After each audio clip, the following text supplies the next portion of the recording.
Hello, everybody. Welcome back to the Blind Press YouTube and Twitch channels. I hope you're all having a wonderful Wednesday morning or afternoon if you're in Europe or in the Maritimes.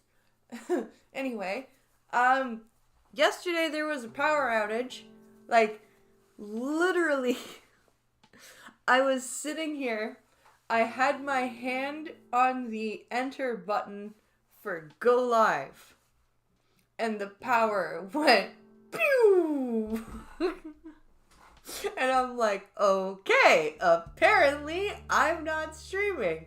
And it wasn't just like a little brownout. It was out for like 2.5 hours. It was out. It was really fun. I was just about to press confirm and go live, and then nothing. Oh, it was ridiculous. And honestly, I'm kind of glad because I didn't really have much for yesterday. I had some stuff, but it was kind of boring. And then today, I found Dr. Disrespect shit happened.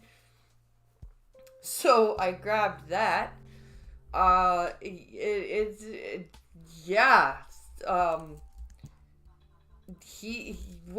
get there. We'll get there. Don't you worry. But it's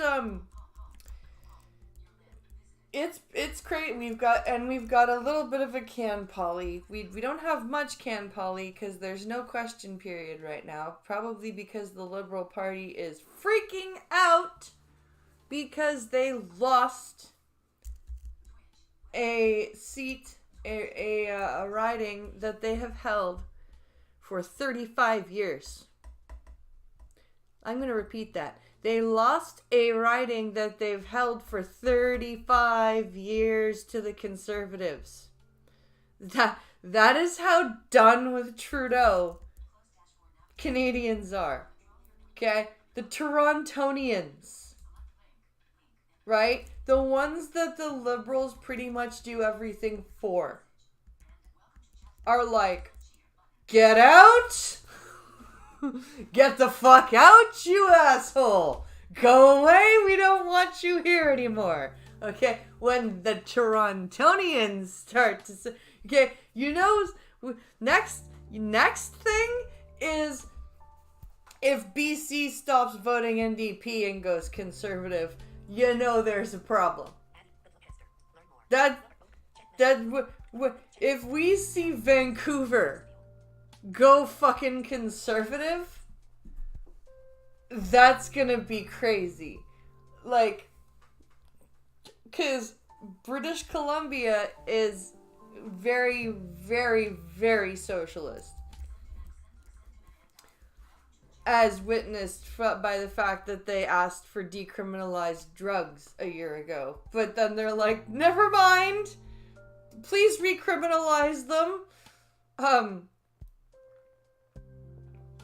But yeah, so we're gonna take a look at Chrystia Freeland's response to that, because I did a short on Trudeau's response and gained 35 new subscribers. So hello to those people, if they're watching in the replay. Hello, Blake Star. Cannot wait for the craziness to begin. Well, it's gonna be interesting, let me tell you. And then, of course, we've got, like I said, with the Dr. Disrespect stuff, we've got some internet drama. We've got some game developer drama. And we've also got a little podcast episode from Lucy Edwards. She's another blind content creator. She lost her sight when she was 17. And it's a podcast with her and her husband, Ollie. So I figured we would take a look at that because it talks about big visual moments and how they're still hard. So let's start. Oh, and we've got August the Duck. How could I forget August the Duck? You can never forget August the Duck. So I think what we'll do is we'll start with August the Duck, because he's going to take us down memory lane, and he's going to revisit the worst channel on YouTube. And I'm wondering which channel this is. I am very curious as to which YouTube channel August is speaking of. So that's why I grabbed this video, because I honestly don't know. So let's find out together. Wait a minute. Why?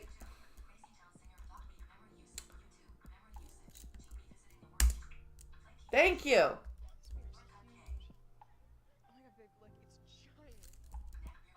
Why are you? Oh my god. Huge. Oh my god, big look, it's giant. This wiener's huge. Oh my god, big look, it's giant. How big do you think that is? Oh my god. Wait a minute. Is this who I think this is? This wiener's huge. Oh my god, big look, it's giant. How big do you think that is? Oh. Why do I recognize that voice? Whose voice is that? I know that voice. Oh my god. Can we go outside? How big is yours? Oh my god. What? It's tiny. What? Well guys, I have a feeling I'm gonna regret this video. I do too, because I feel dirty just by listening to that little snippet, and I don't even know what I'm listening to. Today we are revisiting a channel that is requested so frequently that I feel like I am sort of obligated at this point to take a second look. I'm a man of the people. For the last 2 months, I would say, I have been getting a pretty significant amount of requests to check out a channel on YouTube called Tomorrow's Teachings. I know about Tomorrow's Teachings. They're fucking crazy. I know about them. Pinkolo and I found them. They're fucking awful.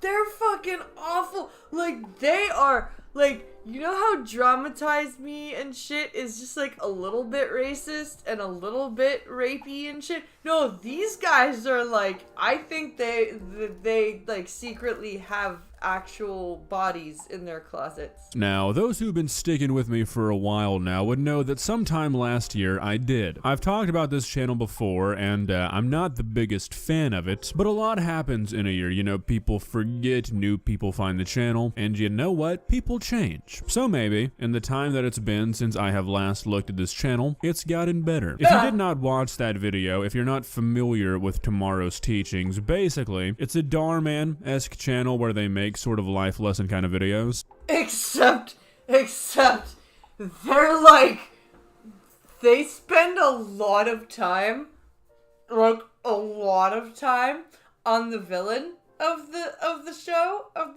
the life lesson, almost like they are the villain themselves, and then they're like, oh shit, we're supposed to have a life lesson here somewhere. Don't be a dick. Yeah, that. Except they're not quite the same as Darman. For example, the video that I covered a year or so ago was about a little girl who was getting beat by her babysitter, so she wished that she could turn into a chicken. She did. Her dad, or her babysitter, I can't remember, assumed that she was an escaped chicken from their chicken coop, so she was put back in, and one of the roosters did some stuff to her. Then... Oh! Jesus Christ, do you see what I'm talking about? Do you see what I'm talking? I have not seen this video. This is not a Tomorrow's Teachings video that I have had the privilege, I say that very loosely, of watching. And I'm glad. Then she was stolen for cockfights. She made it back home, got turned back into a human, and then, you know, started to lay eggs. So, you know, not exactly the ordinary Darman kind of lineup. No! No! Not at all! Hello, Perky Pokey! How are you? Glad to have you here. Yeah, tomorrow's teachings is like, what if Darman did crack?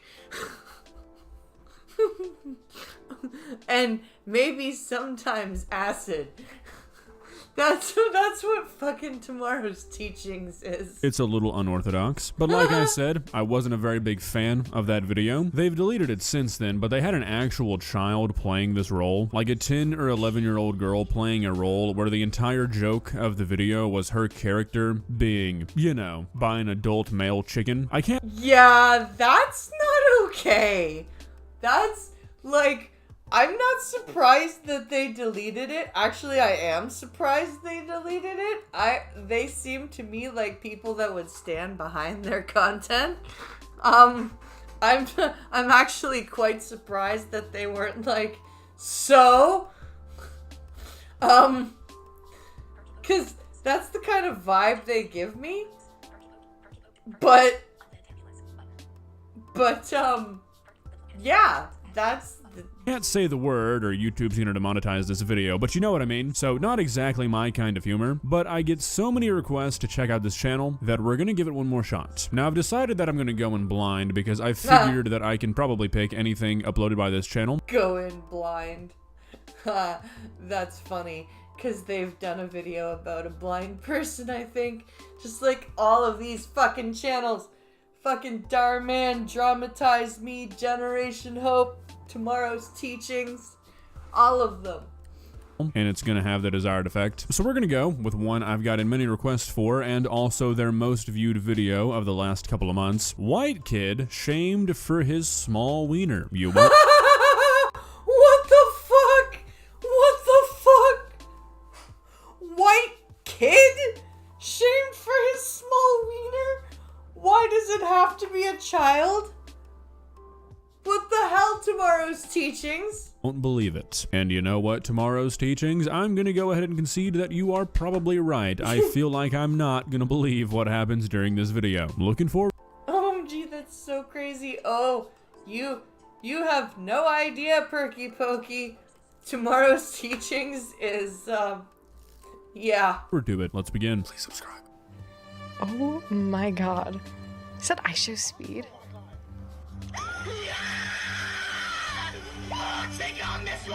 This wiener's huge. Oh my god, babe, look, it's giant. Why are we watching a video about teenagers watching a video with the person's dick out? Why is this happening right now? How big do you think that is? I don't know. It's probably fake. No, that's real. No, that's real. I would know. That's what that sounds like. That voice right there, that is, I know what a real hog looks like. I've taken it more than once. That is what that sounds like. I think I should be offended. This is insane. Holy fuck. Oh my god. Can we go outside? My god, somebody get this kid on the big screen. Can we go outside? My god, somebody get this Can kid. we go outside? Can we please go outside? We're teenagers and we're being filmed watching a video of some guy's giant dick. On the big screen, that is nothing but the face and the voice of a man whose girlfriend is currently fawning over another man's wiener. That is some great acting for a fucking young adult. He's like, yeah, can we go outside, please? I don't want to watch this anymore. Please? Can we? This is better acting than anything I've ever seen in a Darman video, Right? and we're hardly 30 seconds in. How big do you think that is?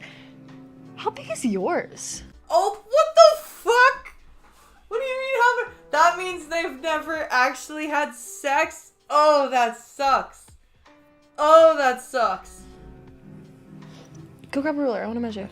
I don't. What the fuck? Go grab a ruler. I want to check. Go grab a ruler. I want to check. Can you go grab a ruler?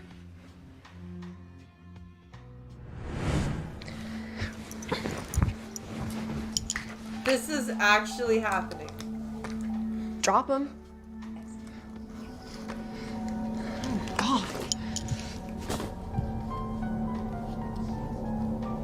God. Oh my God.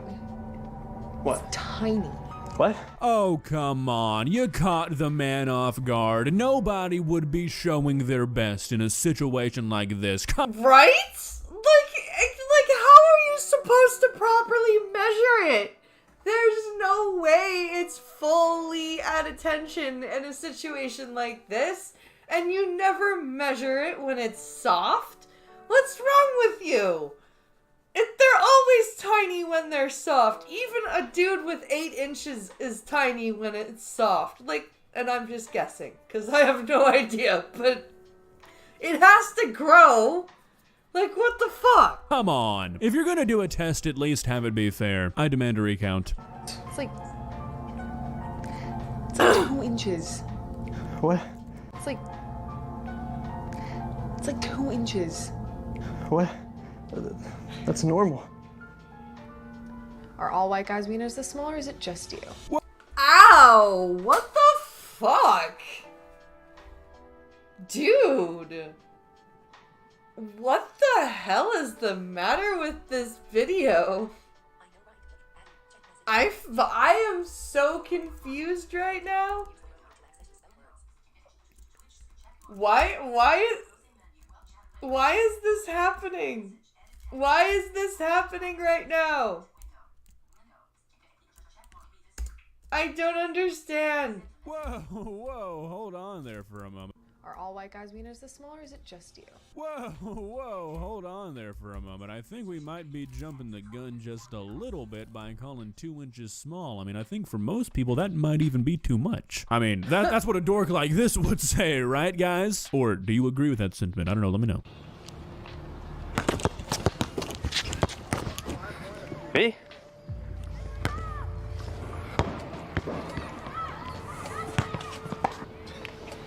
What's your name, boy? Jacob? Jacob. Are you here for the right sport? You do know, in basketball, the ball is supposed to go in the basket. Cheerleading tryouts are just outside. My man, you've got 2 other people trying out for the basketball team, and there does not seem to be a pre-existing team already. I think you're gonna have to take whatever you can get, man. Like, what? This is... I use the ruler to see how wide her hole is. Right? Right, Perky Pokey? Holy shit, what a cunt. I think that's my favorite thing across all of these life lesson channels. They never bother to hire any extras to make the scene make any sense whatsoever. No, they don't. They're just like, we're gonna have like 3 people, and that will be a soccer team. It'll be fine. Girls have Or basketball team. fun out there? Man, when I was Make the scene make any sense whatsoever. Girls have fun out there? when I was draining these threes, these niggas were painting their toes. Yo! Okay.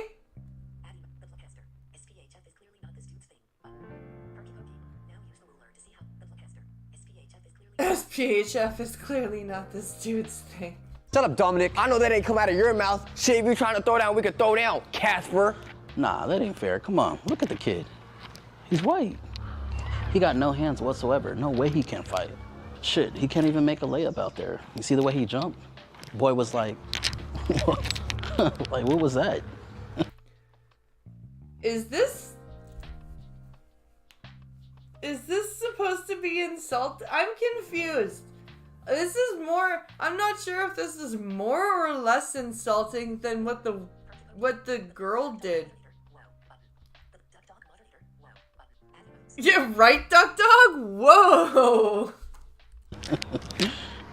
You know what they say, white man can't jump. Wait a second, isn't this the coach? Is this the world's laziest costume change? They were just like, we'll throw his hat on backwards, nobody's gonna question it. Or is the basketball coach just berating this kid for being white? Maybe both? I don't know. This is the problem with these channels. Sometimes they're kind of low budget. I don't know what would be funnier. Hey, Jacob, I'll catch you later. Goofy white boy. We should cut him some slack. I already clapped his girl. What? Man, she didn't tell you? That's tough, man. Bro, I was hitting it from every position in the book. I had her hypnotized.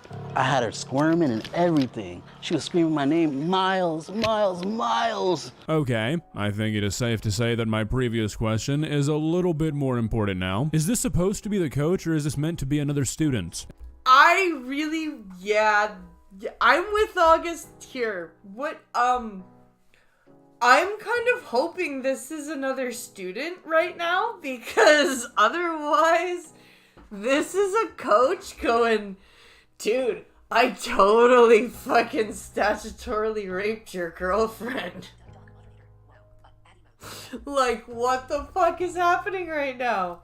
Is this coach just walking around berating and bullying students while simultaneously preying on the student body? Right? Like, he's just like grooming people and stealing people's girlfriends. What the fuck? Actually, you know what? I don't really know why I'm asking myself this. Given what I know about this channel, what I've seen from it already, I'd bet $1,000 that this is the coach. Yeah. I'll take that bet. I will take that bet 100%. It's gotta be.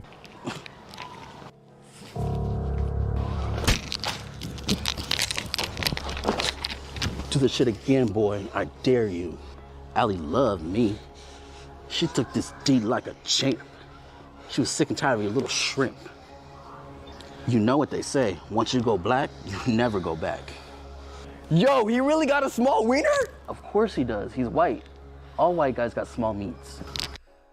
Okay, this is weird. What's gonna happen now? Is some, like, big buff white dude gonna show up and be like, yo, not every white guy has a small wiener, my brother. Check this shit out. And drop his pants and have, like, 10-inch dick? Like, what the fuck is supposed to happen? I'm kind of curious. Let me see how small it is. Drop your pants. What the fuck? Did this just turn into a Stephen King novel? What? No. I said drop your pants. I want to see how small it is. Leave me alone. Someone help me.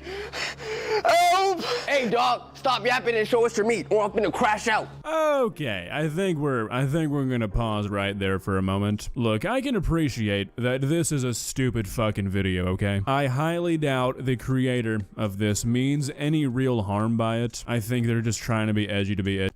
How? Are you sure? Are you sure, August? 'Cause I'm not so sure. I'm in fact very sure that this is to cause harm. That was very gay, Blake Star. You're correct. However, there seems to be a trend on this channel of making the punchline, haha, sex crimes. Right? Like, what the fuck? Ha ha, statutory rape. Ha ha, sexual assault on the basketball court.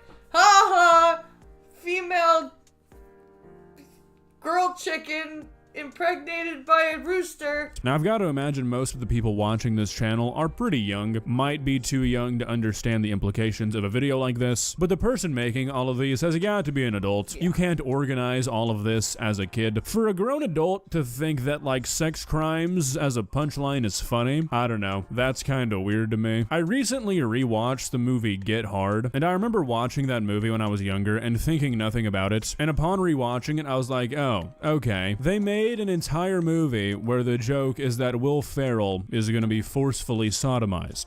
Yeah. That's why I'm like, what's funny about that? I figured that out when it first came out, and I was like, what? Why is that funny? I don't understand. I don't understand fucking, like, and I like dark humor. Just when you think things couldn't get any weirder. Yeah. I'm feeling like I'm in the middle of a Stephen King novel right now. Like, you would never make that movie about a woman. Tomorrow's No. Teachings would, and they'd do it with children and chickens. This is kind of going on a tangent, but I've seen recently a sort of rise in this, like, push for men's mental health among younger guys. And that's great and all, don't get me wrong, but I feel like a lot of the times it's done in kind of an ingenuine way, and stuff like this is completely overlooked. Look, you can call me a pussy, you can call me a snowflake, I really don't give a shit. Having a video where one of the jokes is a high school kid getting held at gunpoint to show a bunch of guys his penis, yeah, that's not very funny. No. No, it's really not. It doesn't matter what your dark humor level is. That's not funny. And it's also extremely fucking weird for an adult to come up with. Again, facts. What kind of adult goes, what should come next in my storyboard? Oh, I know! We'll have somebody point a gun at a teenager and tell him to show us his dick. That's great. Perfect. Okay, fine. I'll show you the meat.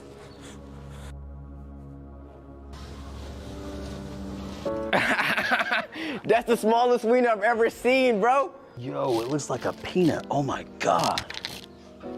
Oh my God, bro. I would kill myself if I were you. You ain't getting no girls with that tadpole. They took a fucking... Okay, now we're at fucking child porn. Now we're at child pornography. Awesome. Good. With the jokes just keep on flowing, don't they?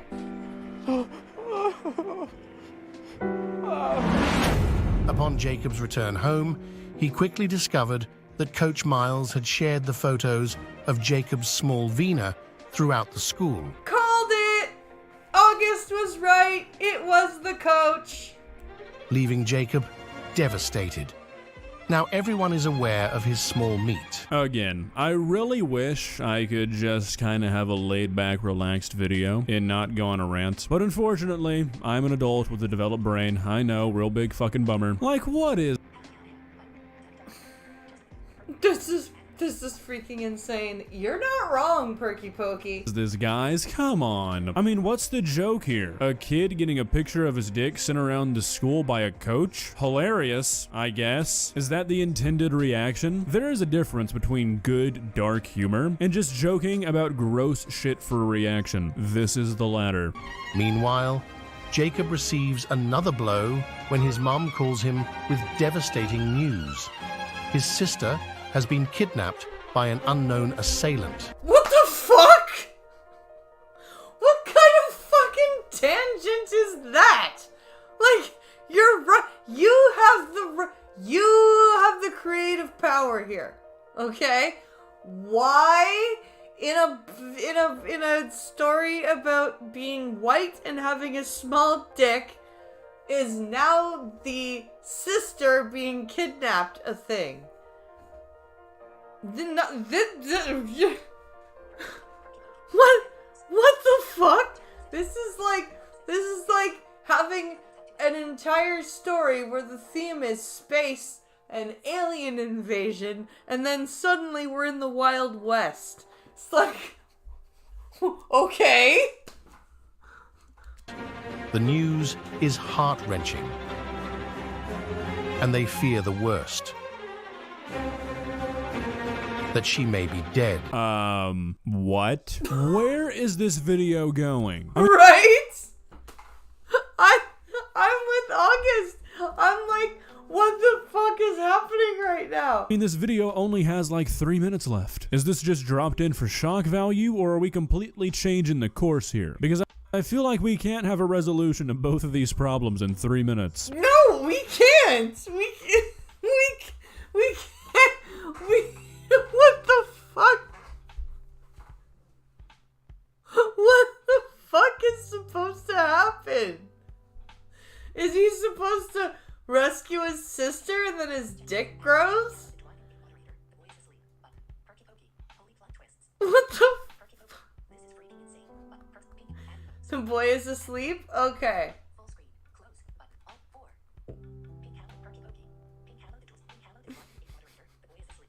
What the fuck?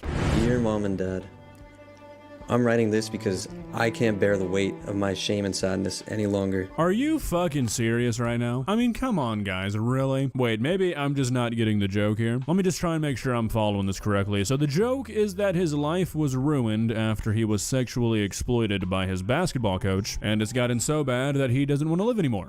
Yeah, no, that's just not funny. No, it's not. There's no joke there. There's no there. Hey, did you hear about the 16-year-old kid who had a small dick and got exposed by his coach and had it sent around the whole school, and then his sister got kidnapped and so he wanted to die? No. Well, that was the joke. Or why aren't you laughing?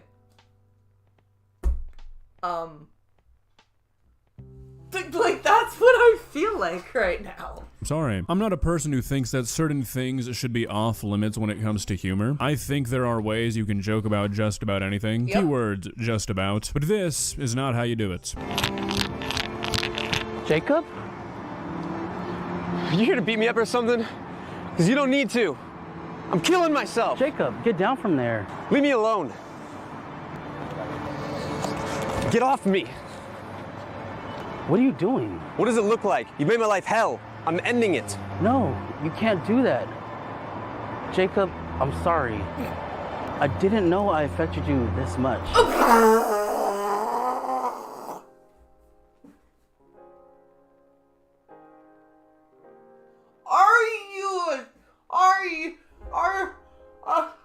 What?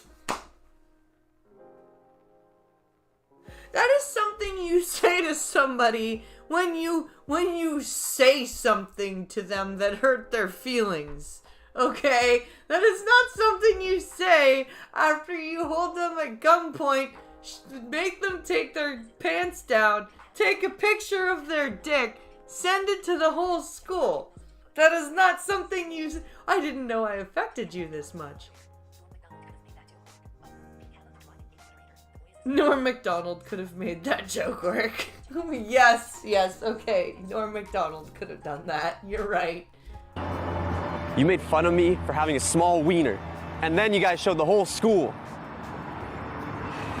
I don't know what I was thinking. I don't know what I was thinking. I'm like an adult, and I don't know what I was thinking. It's all my fault. Do I look like a fool to you tomorrow's teachings? Do you really expect me to believe that the basketball coach, who not only physically assaulted one of his students, but also sent a picture of that student's wiener to the entire student body, had a sudden change of heart? He's completely revamped his character. Do you think I fell off the turnip truck yesterday? I'm not buying it. I should be the one jumping off of a bridge. Of course not. Yeah, I made fun of you for something you can't control. That's horrible, man. I'm sorry. Look, can I be honest with you? Yeah. Me and Allie only went on a date just one time, and we didn't even do anything. Are we really not going to address during this entire video that once again, this guy is a part of the faculty at this school? Right? He's a fucking adult. He's an adult. And he's like, oh, gee, Willikers, I shouldn't have done what I did. Whoops. Whoopsie daisies. What was I thinking? Oh my gosh. And he's not only done what he did to this guy, but he's also admitted to dating a student. What fucking school district is this? You know, I only said all that to be cool. And reality is, I have a small wiener too. Ha!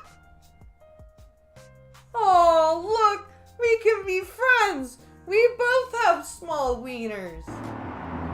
Really? Yeah, I'm insecure and I lash out on students like you.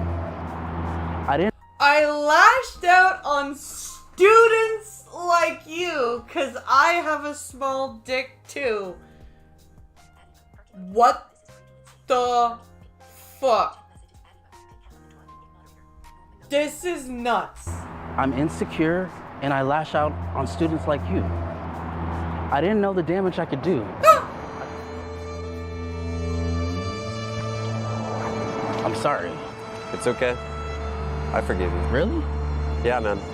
Everyone deserves a second chance. Yeah, everybody except people like this guy, actually. Second chances are great. They're phenomenal. Great concept. Not for people who take pictures of students' wieners. No, that's not a second chance thing. I'm No. sorry. No, it's not.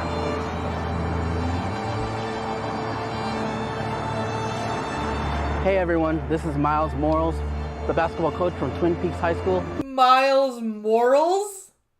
Miles Morals? Fuck! Fuck right off. Fuck right off. Fuck right off. Please tell me you guys didn't also just catch that. And I just want to let everybody know I have a small wiener too. And I'm proud of it. See? Who cares? So what if we have small wieners? We should be thankful for the body that God gave us. You're right. Small wiener gang. You know what? Honestly, this is getting significantly worse. The implications of a coach doing something like this and then having a conversation like this with a student, that's far, far worse than just taking the picture. We are watching somebody get groomed. Yeah. Literally. Literally right in front of our eyes, we are watching a "this is how you groom somebody" video. And we're also going to steal, we're also going to take the E out of Morales, and we're going to call our groomer Miles fucking Morals. What the fuck?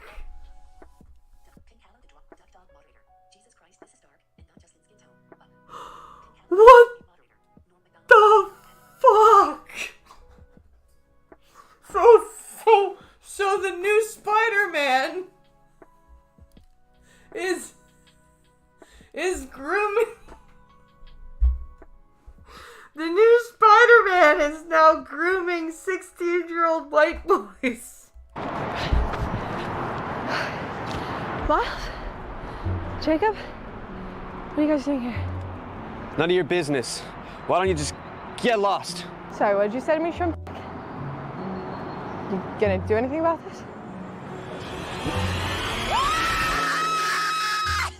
Okay. I wasn't expecting that. I'm not gonna lie. That produced a small giggle. This guy is really just checking off all the boxes, huh? Is he doing like a criminal speedrun or something? Did he just show her his dick?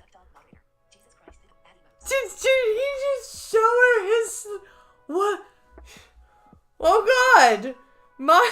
Spider-Man is a serial predator! Commit all of the worst felonies in the shortest time possible. He's making great time, that's for sure. Well, I guess we won't be seeing her again.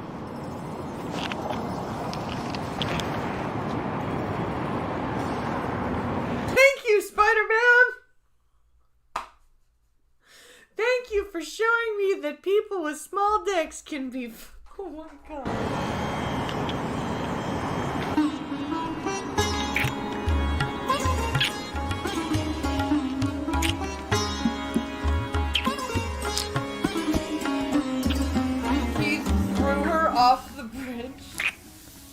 What the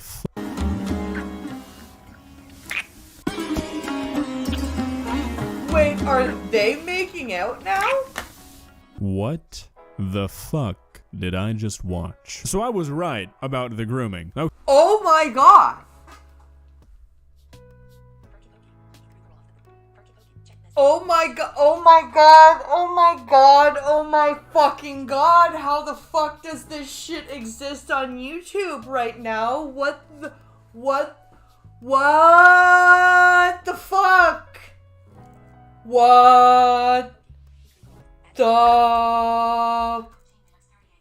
fuck?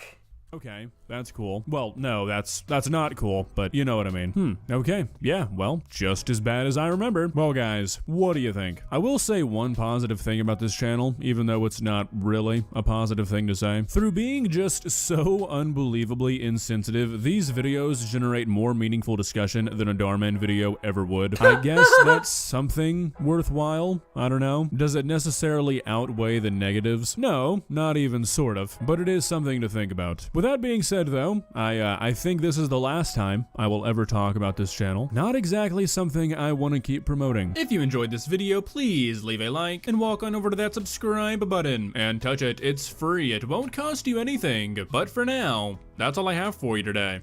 Bye.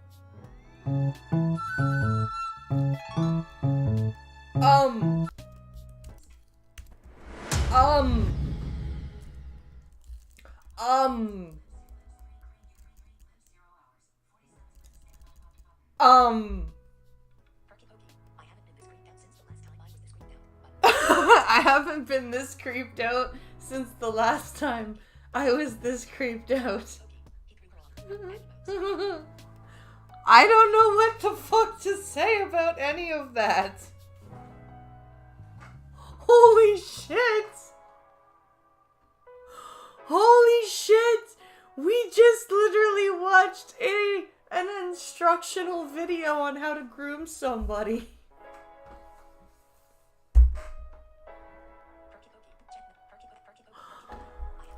Wow!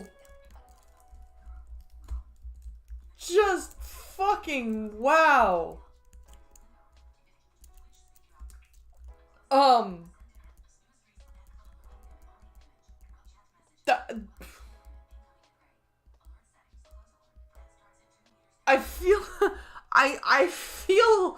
I feel very gross.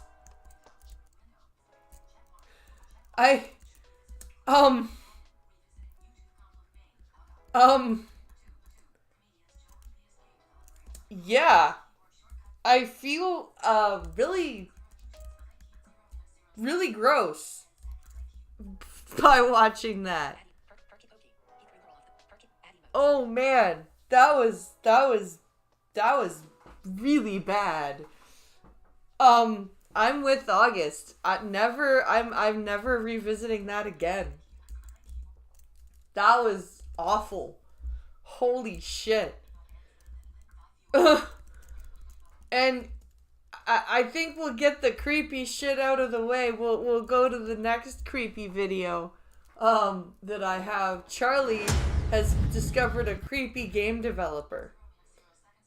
So I figured let's get this out of the way now. And I am at a loss for words.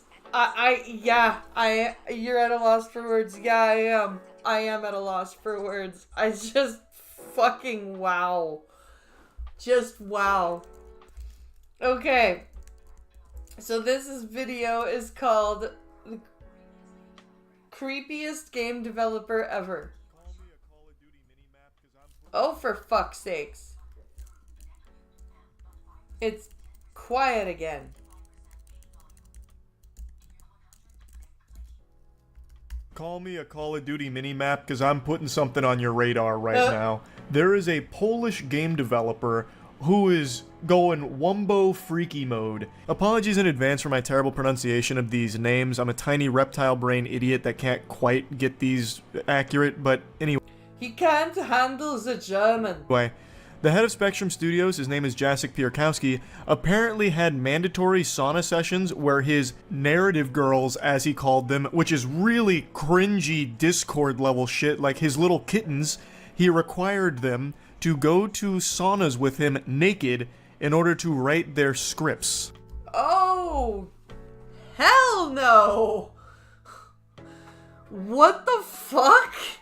No thank you, my friend. I wouldn't want to go like that for work. No, I wouldn't want to sit with my naked boss to write. Fuck that.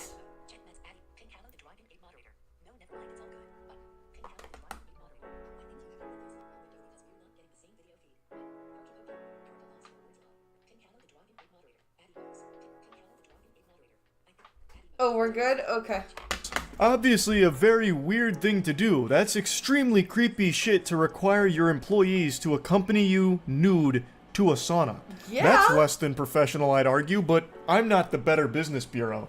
I have to wonder, can you do that? Like, can you have in your contract, like, hey, if you're gonna be an employee here, I need to be seeing some titties? No, I don't know. I would hope not. I would hope that there would be some sort of protection. Like, unless you're, like, straight up working for a porn company, but even then, you shouldn't have to be forced to show your porn producer your tits, at his whim. You know what I mean? Like, it shouldn't be, while you're taking a break between scenes, hey, bitch, show me your tits. You know what I mean? Like, it shouldn't be like that. Like, Sign here. Every Tuesday's titty day. So if you're not gonna be showing me the hunkers on Tuesday, you can hit the road, bub. Scram. That's the one stipulation. That just sounds super fucked up. But apparently that was the norm here at Spectrum Studios, so this whole situation got kind of blown up over the last few days, and I talked about it a little bit on stream, but couldn't find additional information on it, only like the very surface level stuff that came out through LinkedIn. So I'm going to show you the stream clips and then dive back in here with a more in-depth findings about this whole thing. You seen the wild Polish game dev drama? The creative director for Spectrum Studios is requiring employees to attend mandatory naked sauna sessions. Yeah, I actually made a tweet about that earlier. so Spectrum Studios, which games are they involved in? I think that studio sounds familiar to me. I'd never heard of Spectrum Studios, but now I'm Or very... am I thinking of something different? very curious what they make, because this is some weird shit. It was on LinkedIn. So here's the requirements. So just like normal stuff like providing art bible, assets, feedback. This is kind of cringe. Mentoring of Padawan. Ew. Mentoring a Padawan? Ugh. Fucking cringe. Yikes. Ugh. Tip Fedora. Epic knowledge of Unreal Engine 5. Okay, I don't remember that one either. Epic knowledge? It's just very embarrassing. But then this one. Attending sauna sessions, not negotiable. Entire team need to understand product, and it's naked sauna sessions. Mandatory naked sauna sessions for the entire team. Alrighty then. No thank you. I don't think I'll be taking that job. So on LinkedIn, got into an argument here with this potential employee. We've already exchanged a few messages in the comments here on LinkedIn, and for what you said, you consider naked sauna sessions a part of work responsibilities in your studio. I told you that's a deal breaker for me, and we've called it a day. Thanks for your offer, though. And then he goes, sure. Didn't recall your name. Is that with the team or privately? No, it's the whole team. The whole fucking football team. Honestly, I had a lot of time to prove me wrong. Could you imagine just like co-ed naked sauna sessions and you're trying to like write a game script and there's like dicks and tits everywhere? Like, I seen in a sauna without being in sauna and send it to Magda. Instead, we were wasting time on social media. My narrative girls had to go to a sauna with me and came up with an amazing script for proof of concept. Technically, it's possible to do it without, but I absolutely adore the fact that they could use their sauna experience to write awesome scenes. I absolutely adore the fact that we could use oh my god. Yeah, we could do it that way, but I like doing it this way. That guy needs to be investigated ASAP. Yeah. I bet there's cameras in that sauna at the very least. That guy's got his phone fucking perched up somewhere. So it sounds like he had his female employees go with him to the sauna, and they were nude in order to write a sauna scene. Yes, because apparently you must be immersed in the experience of a sauna to write an appropriate sauna scene. You can't do it from your imagination. Which is, like, that's something that you see in movies and whatever. Not like that, but, like, going to a location to write about it. Like, I get that. But it's super different here. Obviously. Like, he's not even trying to hide it. This man's just nefarious. He's a fucking pervert. Man's a criminal. Is it even a real company? I looked him up and I can't find any of the games they've worked on. So maybe this is their first game and it's a fucking sauna simulator. Sexual predator simulator in the sauna. That's what it is.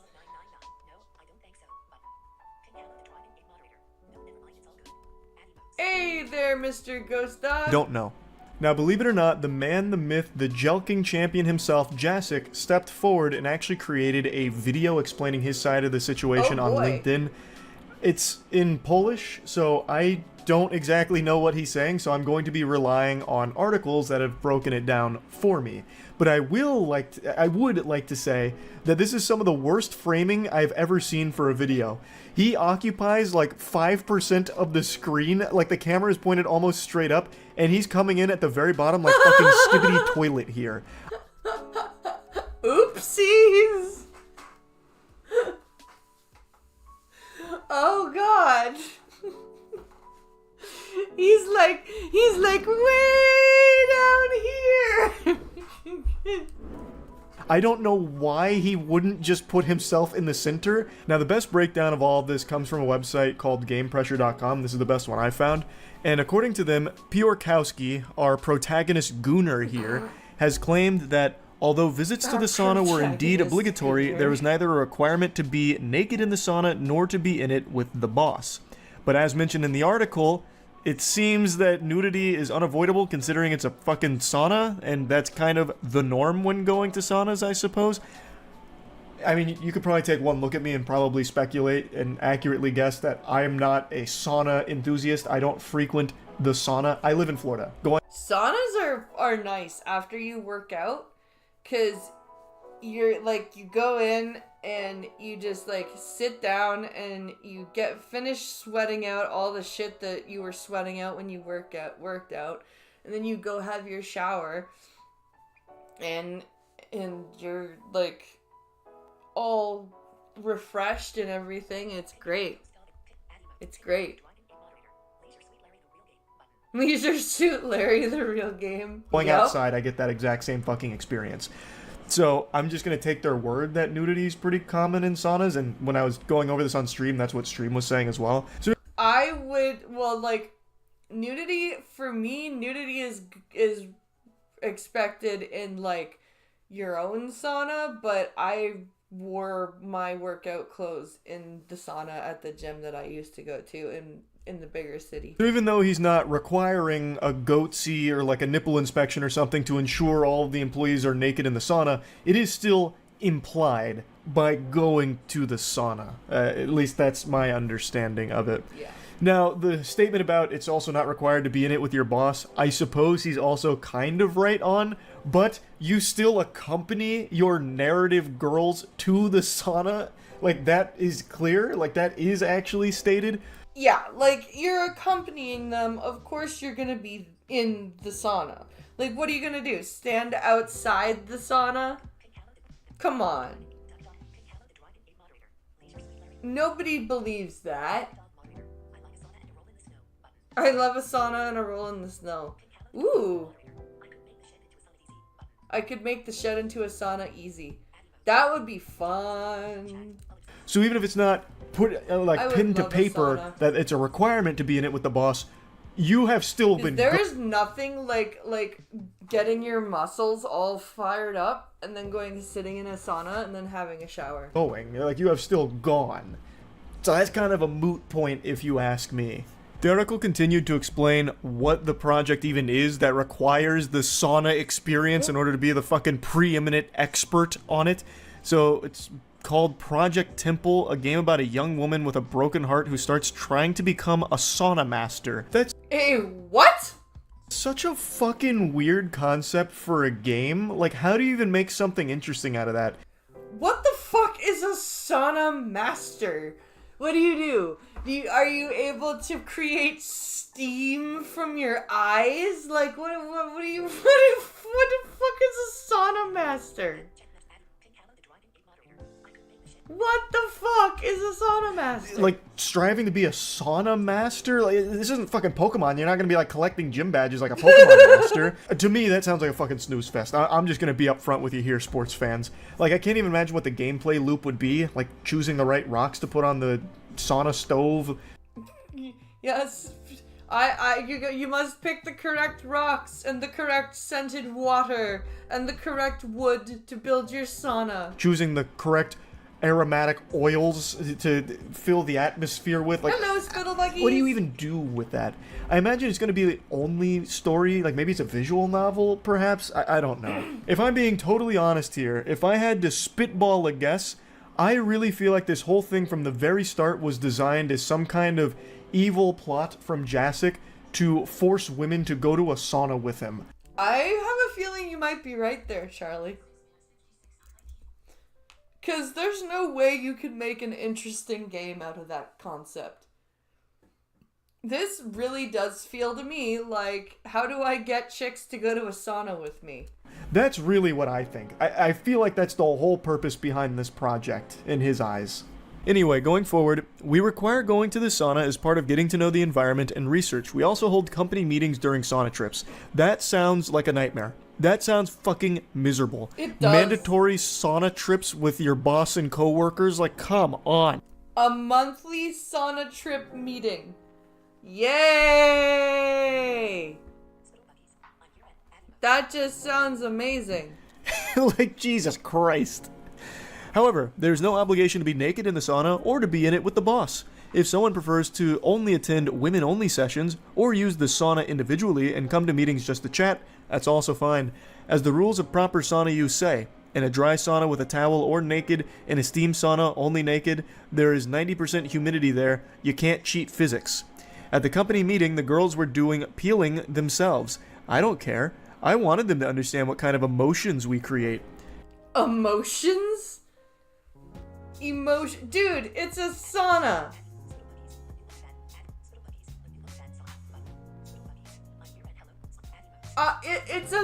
Original brief. The protagonist of Project Temple is Birdie, a woman in her 20s/30s. She had her heart broken recently and she is moving to Warsaw to find herself again. What a pretentious explanation for this absolutely ridiculous requirement of your employees. The emotions that you create in the sauna, you need the first-hand experience to write about them, huh? The only emotion that's being created there is the fucking boss, Jacek here, getting cum brain. Yep, pretty much. Pretty much. It's, oh my god, look at all these hot naked women. Oh, I'm so lucky. That's what this is. Like, that's it. Like, giggling to himself while doing this with his hands. Finally, I get to see naked women in person, and they can't say no, because I put it in the contract. It just sounds so degenerate and weird. The article makes a mention there at the end, like, so this is the explanation for why they have to go to the sauna, because they need the experience to write about it. And the article says, one might wonder if a developer creating a military shooter should expect their employees to, like, enlist in the army in order to get the experience of it. Right? Should anybody that works on Call of Duty or, what's it called? Like, any of them, should they have to have been, ex-military?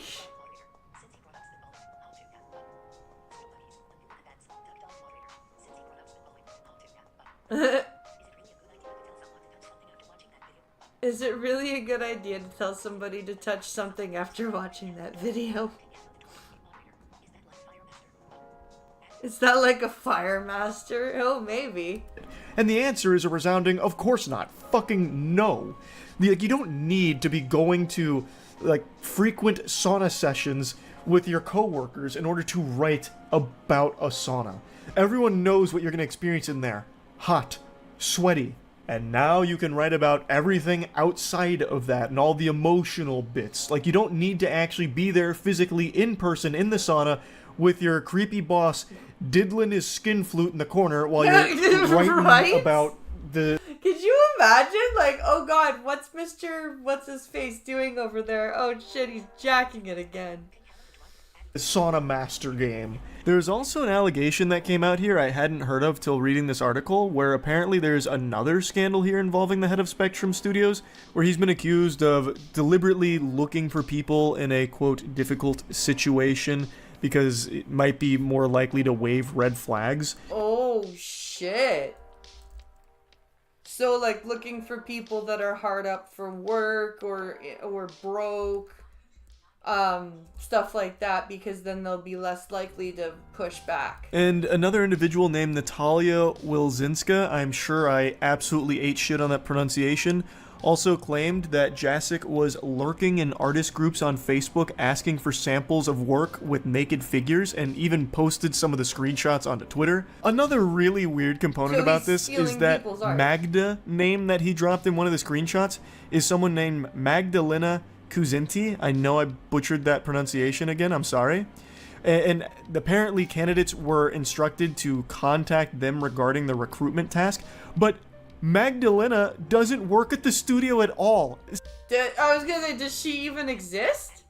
Because that would be something I wouldn't be surprised of. Like, the fact that Magdalena doesn't even exist. So it turns out Jacek was one of her students in a narrative design course, and it was during the classes that Magdalena gave him advice on the project.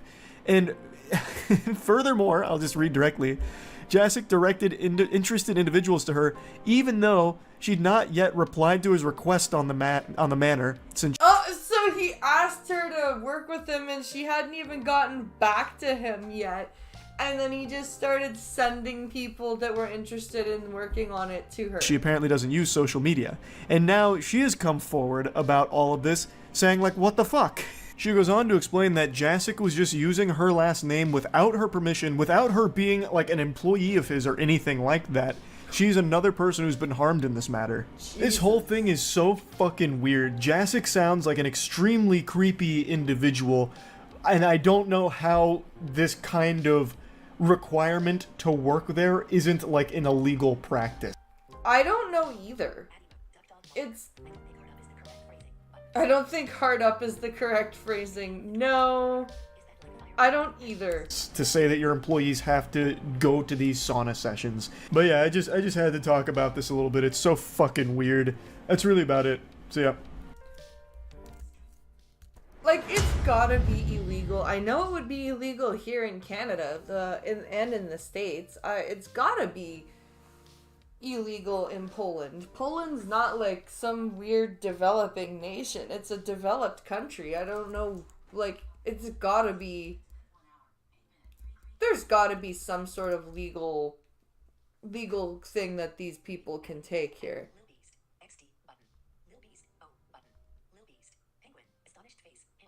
Hey, little beast! Welcome to the stream.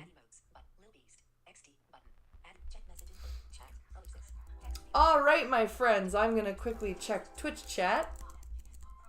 See what's going on over there.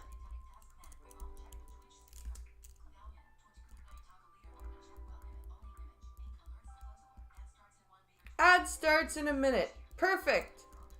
Alright, it's time for our first break of the stream. So, I will be right back. If you need more coffee, now is the time. I will return in a couple of minutes. I will just turn up the music and I'll be right back.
we have returned. It's the developed country. It just looks like the third world. That's funny, Duck Dog.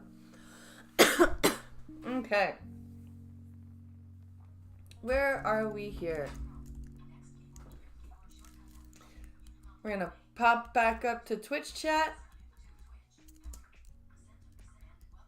All right. Now let's move to our short videos now.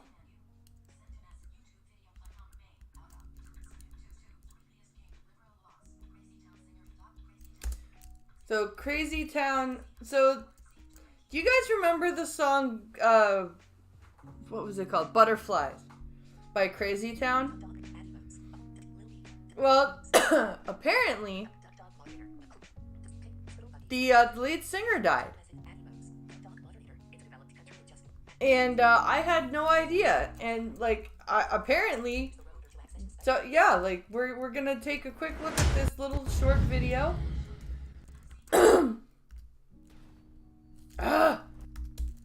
Why does everything have to be so quiet when I don't set it that way? Okay. Breaking news into Rockfeed, some sad news to report as Crazy Town frontman Seth Benzer, known as Shifty Shellshock, has died at the age of 49, according to multiple reports. Benzer was located deceased in his home yesterday on June 24th. That's sad.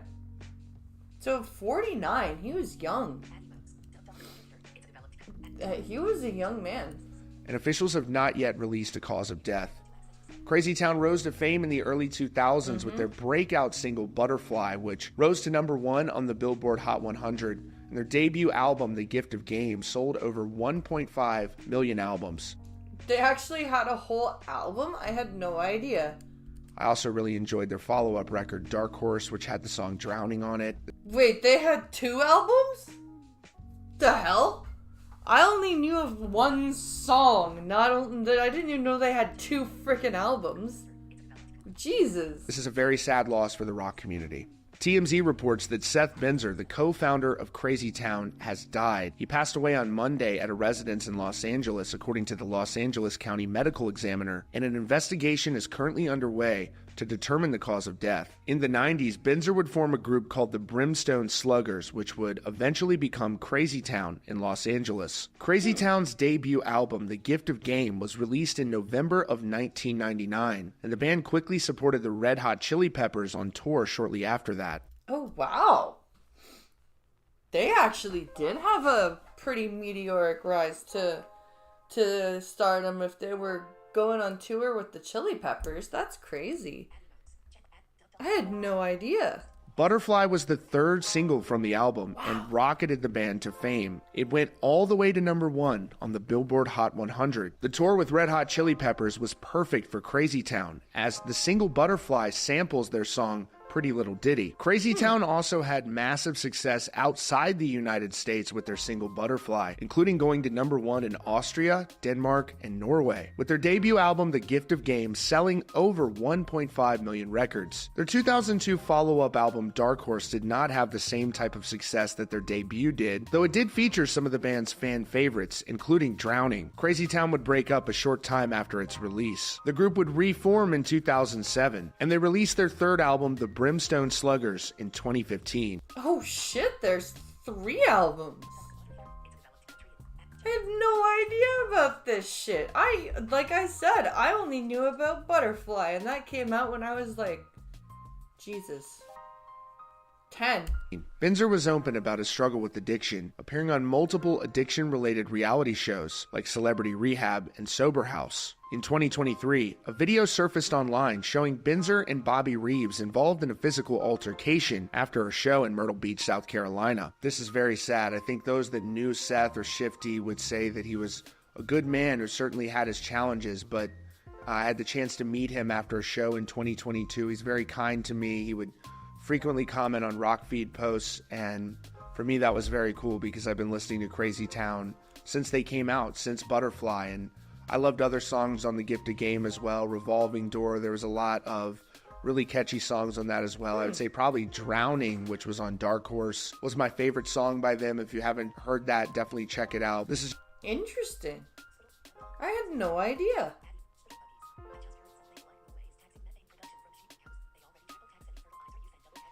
I just heard someplace like Norway is taxing the methane production from sheep and cows.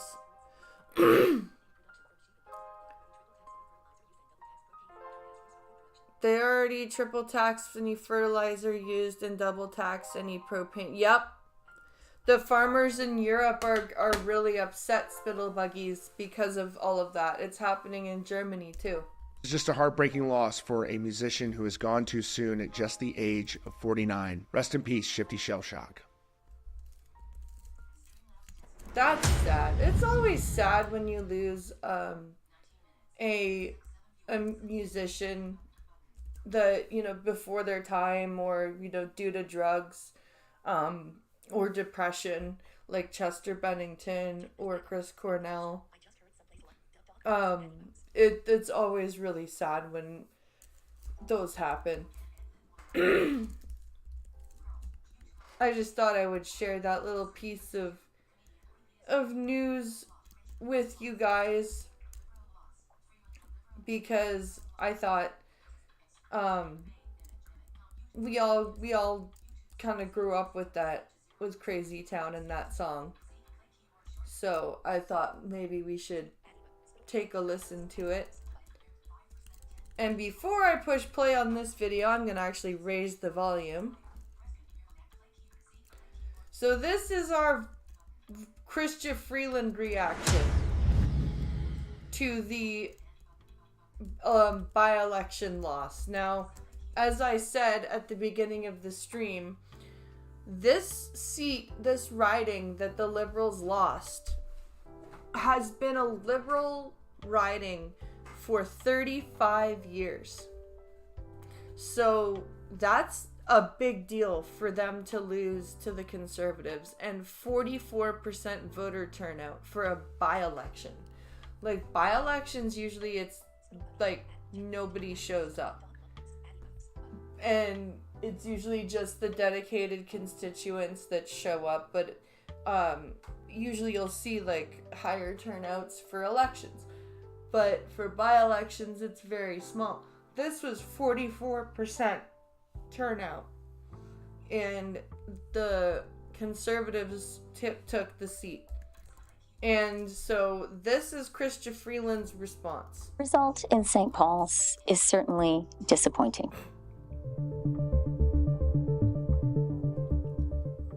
Our government is focused on working hard for Canada and Canadians and on delivering results for Canada and Canadians. That is what the Prime Minister is focused on. That is what we are all focused on. The Prime Minister is committed to leading us into the next election, and he has our support. Oh, yeah, he has your support. Meanwhile, because of him, you guys have lost that riding. It's about 70% of Canadians want him gone. Everywhere he goes, there are fuck Trudeau flags. But yet, you guys are still going to support him. We know that these are hard times for Canadians. We know that we have to work hard to earn back their trust. And we know that the way to do that is by delivering for them, by delivering fairness for every generation, by delivering investments in housing and infrastructure. Yes, deliver investments. Yes, deliver more money printing. Yes, that's what we need. We need more money printing. We need more money sent across the ocean. we need more money taxed on our food and our gas. Meanwhile, we've got we looked it up the other day. Something like 8,000 trees per person in Canada. Meanwhile, everyone's like, we have to be carbon neutral. Fuck off. We are. Including In rural broadband, the investment we're announcing today, by delivering investments in making life more affordable for Canadians with things like dental care, which is being rolled out this month to kids under 18, by delivering on a national program of early learning and childcare. Already, families in Ontario are saving more than $8,000 per child, but we need to get to $10 a day and be sure there are... Where are we saving $8,000 per child? Is that in your stupid $10 a day childcare program?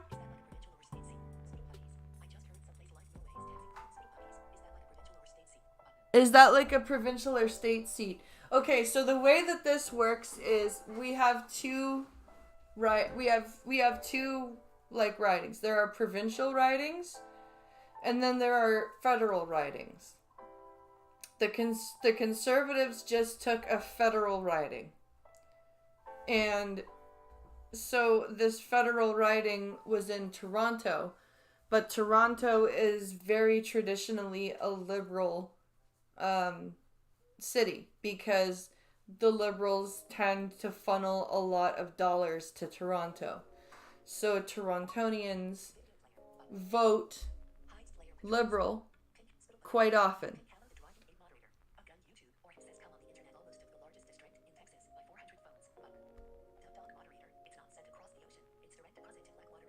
It's sent across the ocean. It's direct deposit to Blackwater in Virginia. You're right. It's like a congressman seat. Yeah, actually that's a better way of describing it, honey. You know American shit better than I do.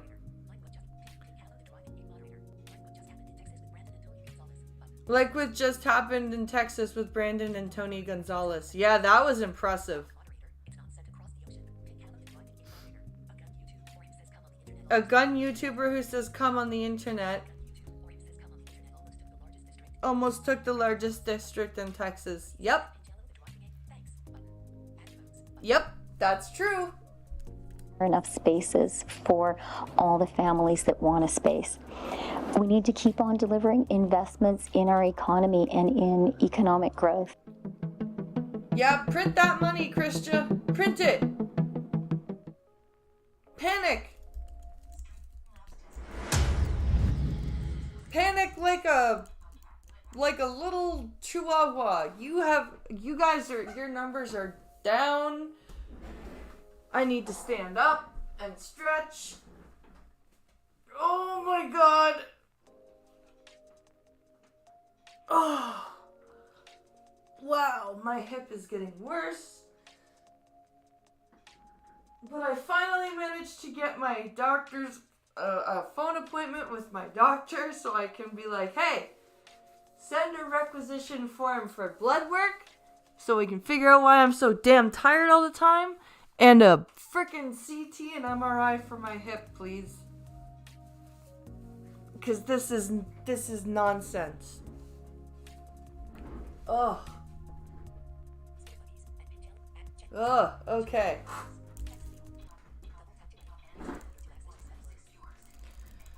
So, Dr. Disrespect actually admitted to talking to a minor. And, it's not good. It's not a good thing at all.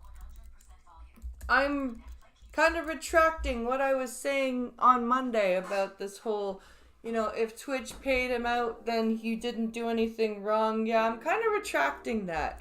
And that's based on Dr. Disrespect's own words. And Mudahar is, well, don't forget she's the highest paid journalist in Canada. Show her some respect. Oh, yes. She's a terrible journalist. So Mudahar, I think he breaks it down quite well. So we're going to quickly, we're going to take a look. And as always, I've got all the links to these videos in the description of the stream. So if you'd like to take a look at the original video afterwards, you can. But here we go. You know, the last video I uploaded, I was looking into Twitch's biggest mystery. And boy, I didn't know that 48 hours later, the mystery would pretty much be resolved. Yeah, it was pretty quick. It was pretty quick, the whole, it being brought back up again, and then Dr. Disrespect making the second statement. It was pretty fast. By the horse's mouth themselves. Ladies and gentlemen, this is Dr. Disrespect and his wife, also known as the two-timing champion. Oof. And now some could consider Dr. Disrespecting what could be the age of consent, depending on where you live. Oh, damn, Mudahar, you are going in hard.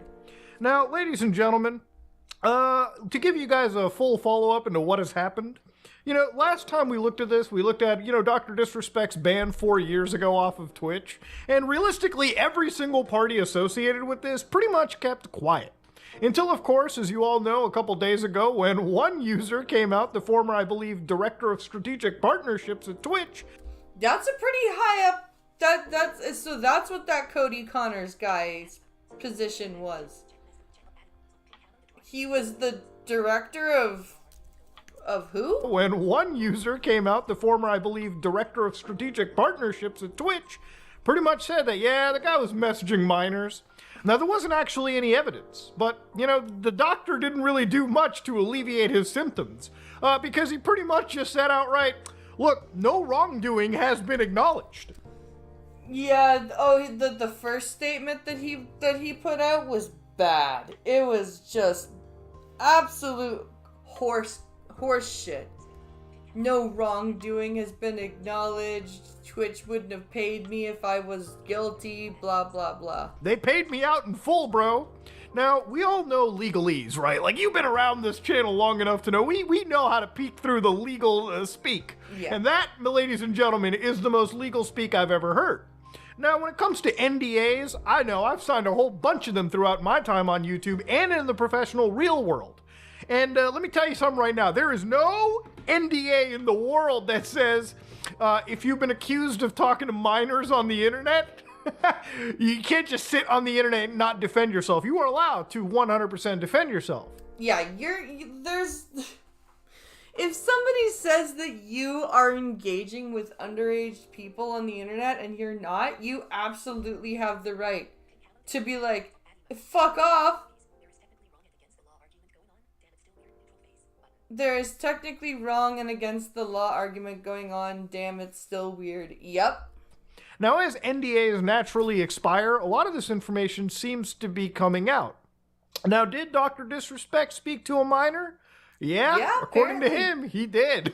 Let's actually read this, by the way, too, because I'm actually disgusted reading it. Like, I know that I'm making jokes right now, but the reason I'm making this video is not because this is an allegation. This is an actual serious, disgusting situation where I truly believe this scumbag needs to be banned off of the platforms that he's on, because I consider him to be a danger to people that are minors. And that's the thing, like, I don't usually hold with banning people, but if they're gonna interact with minors...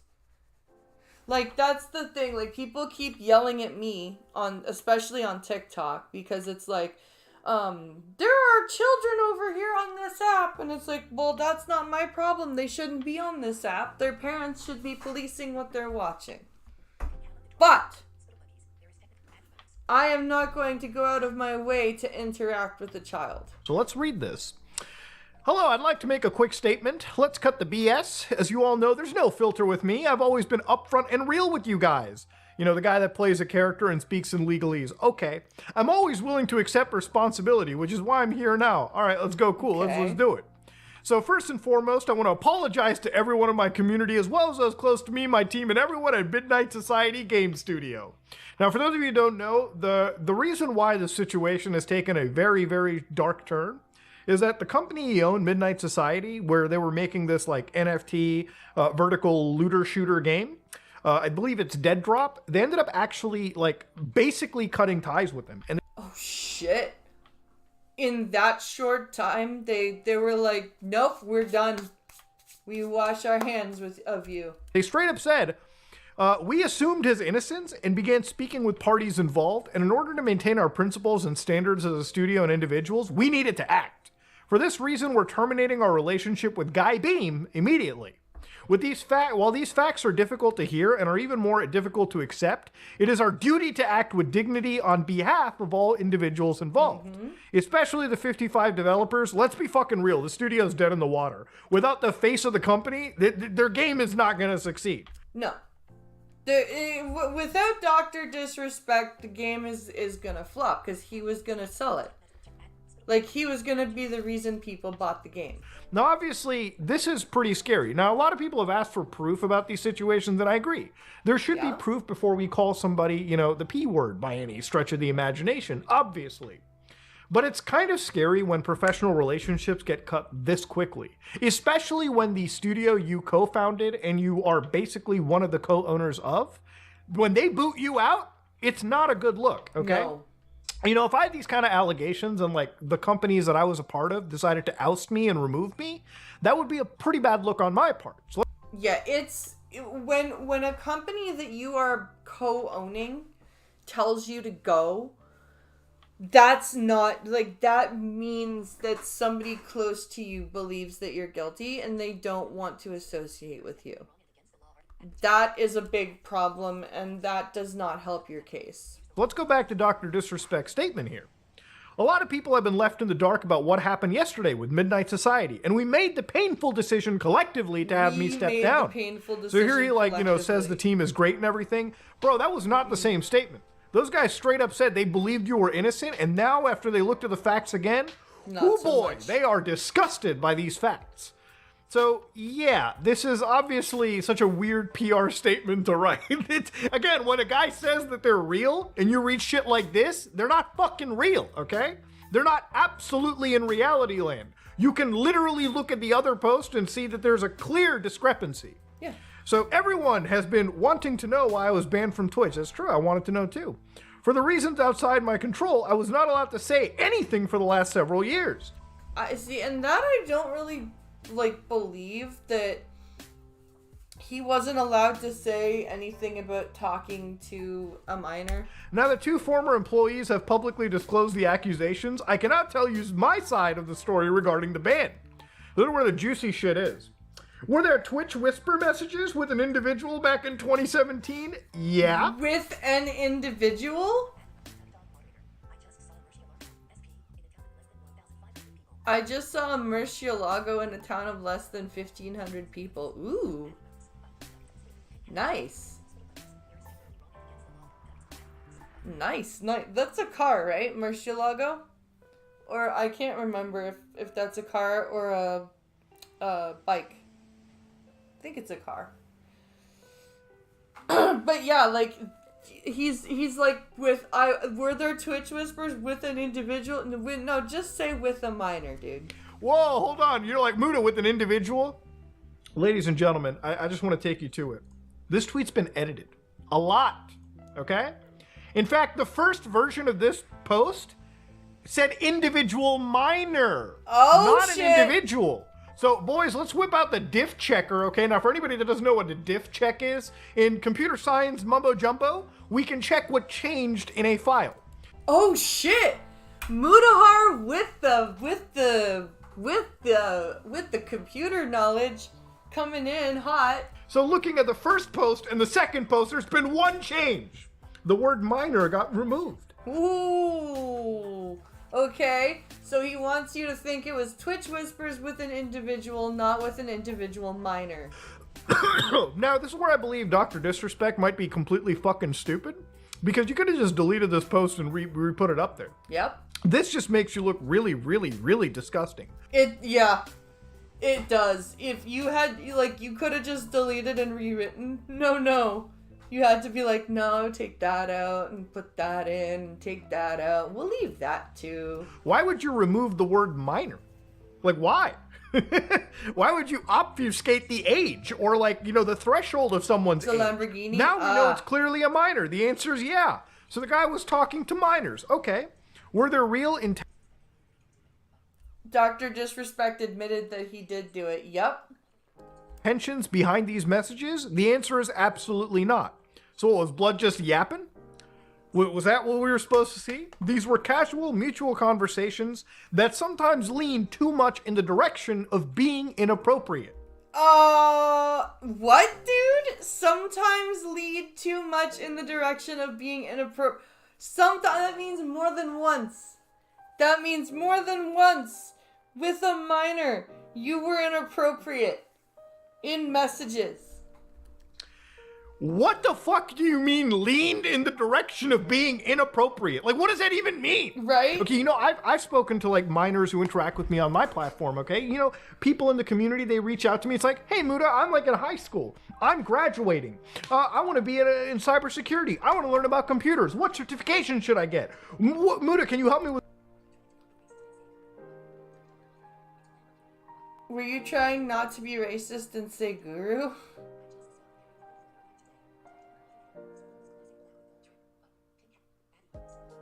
You saw a periwinkle blue one. With virtual machines, I get messages like that, and I'll respond back to any minor on my platform, and I'll tell them stuff. Like, that's a very, very, very, very key difference. That's not inappropriate at all. What is inappropriate is if you start building relationships, and you start asking them to meet out with you, and you start to get maybe a little too degenerate, so to speak. That is inappropriate. Right. Like, if a minor DM'd me, like if a 16-year-old DM'd me and said, hey, I'm losing my sight, I wouldn't be like, go away! You're a minor! Right? You know what I mean? Like, I would give them advice and everything, right? But I wouldn't, like, start hitting on them. What the fuck? There's, like, such a binary difference between appropriate conversations and inappropriate conversations, especially when it comes to being a minor. This guy is a fucking sack of shit. At least be upfront and at least talk about this stuff. So he says nothing more, nothing illegal happened. No pictures were shared, thank God. No crimes were committed. I never even met the individual. Before, but it really makes me hate this guy. Yeah, it's just a bad look.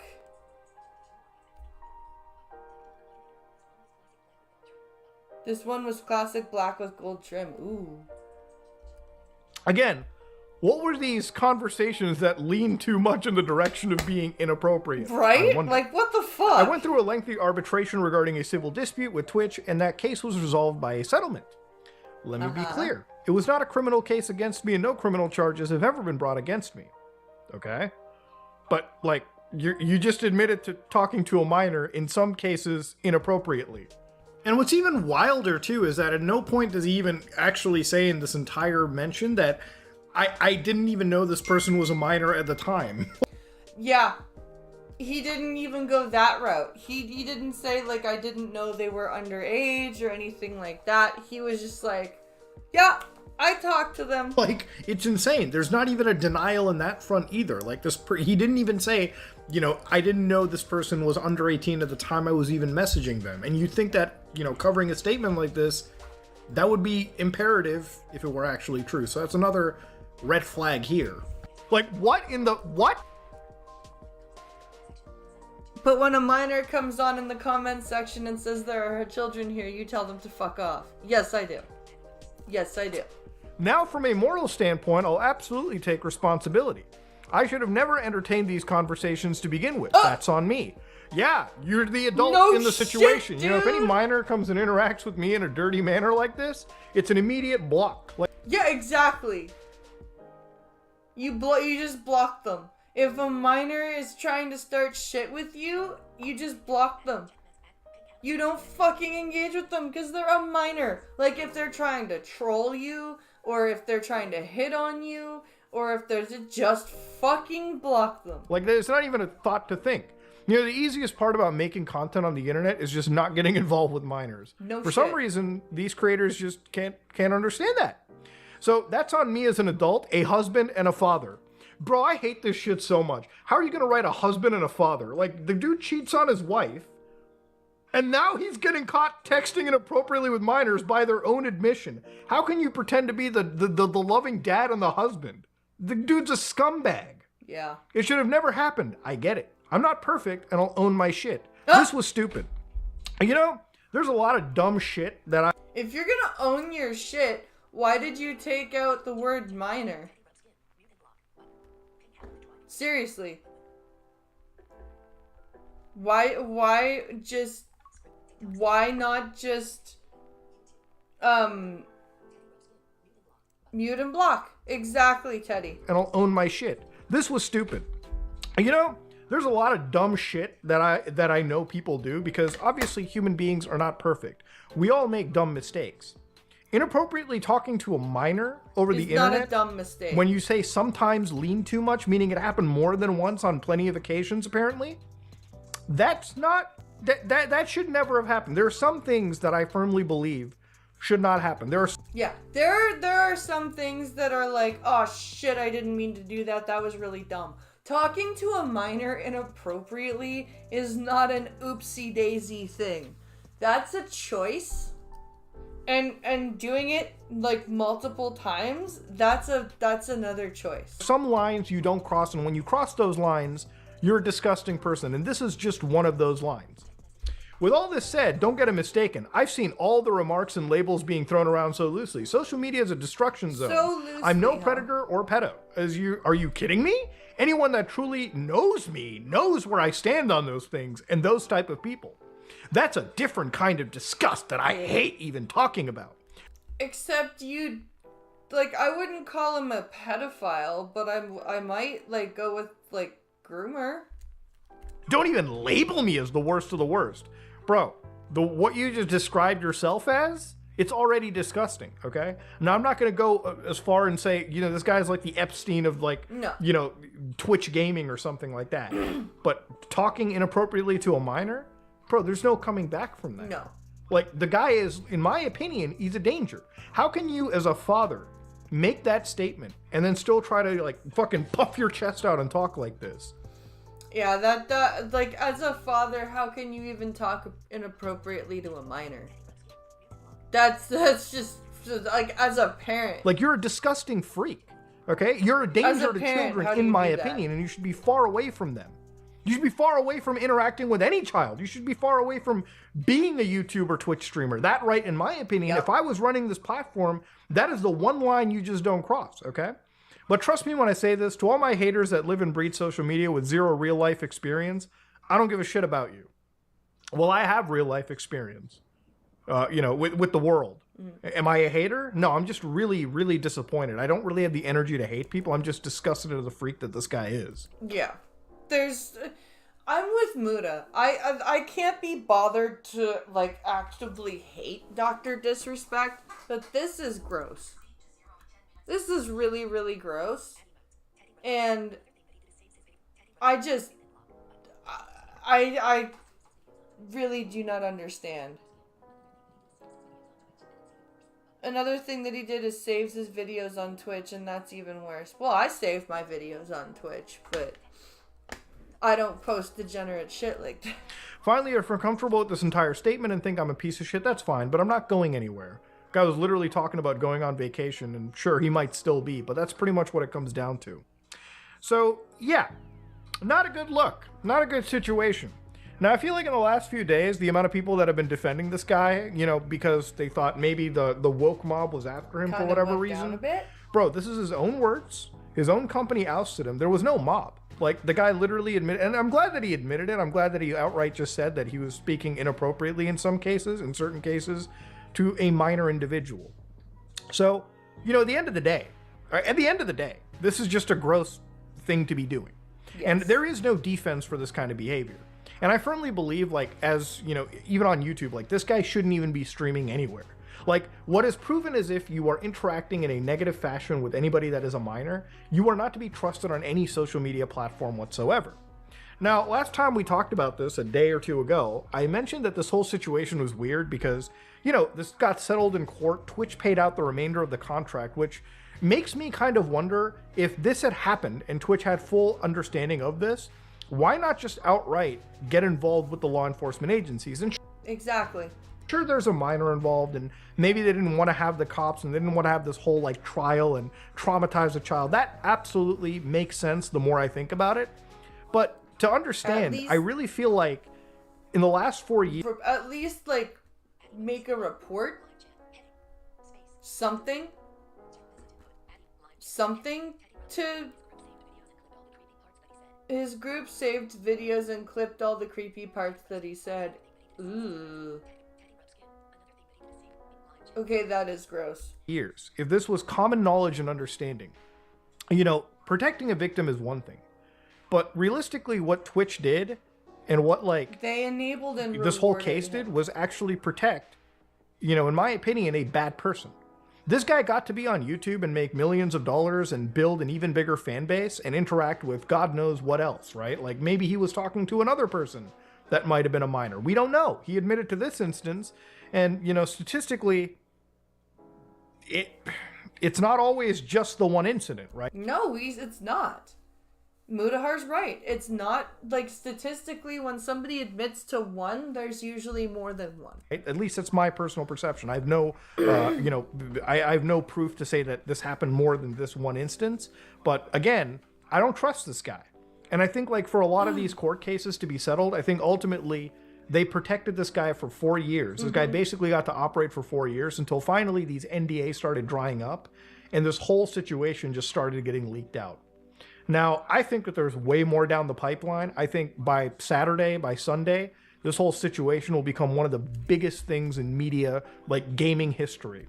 Yeah. Unfortunately.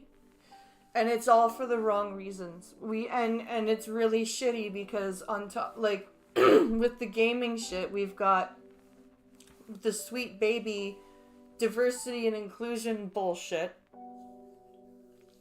And then we've got Dr. Disrespect over here talking to minors and making gamers look like fucking creepazoids.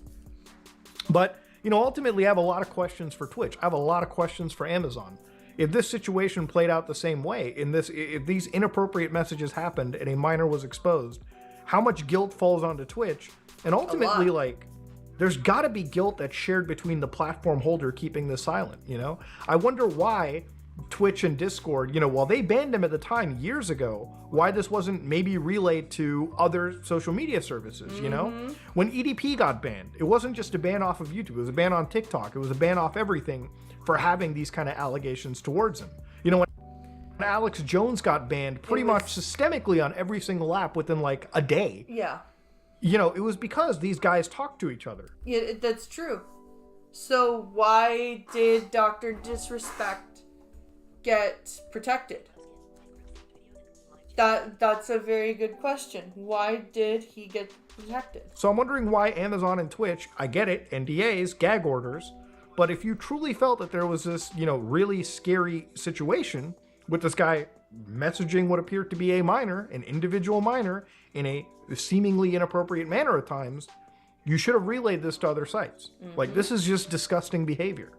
And ultimately, I don't think there's any coming back for somebody like Dr. Disrespect. I think if you actually sit down and ride and die for this guy, you probably are the kind of person that should absolutely be investigated by law enforcement themselves too.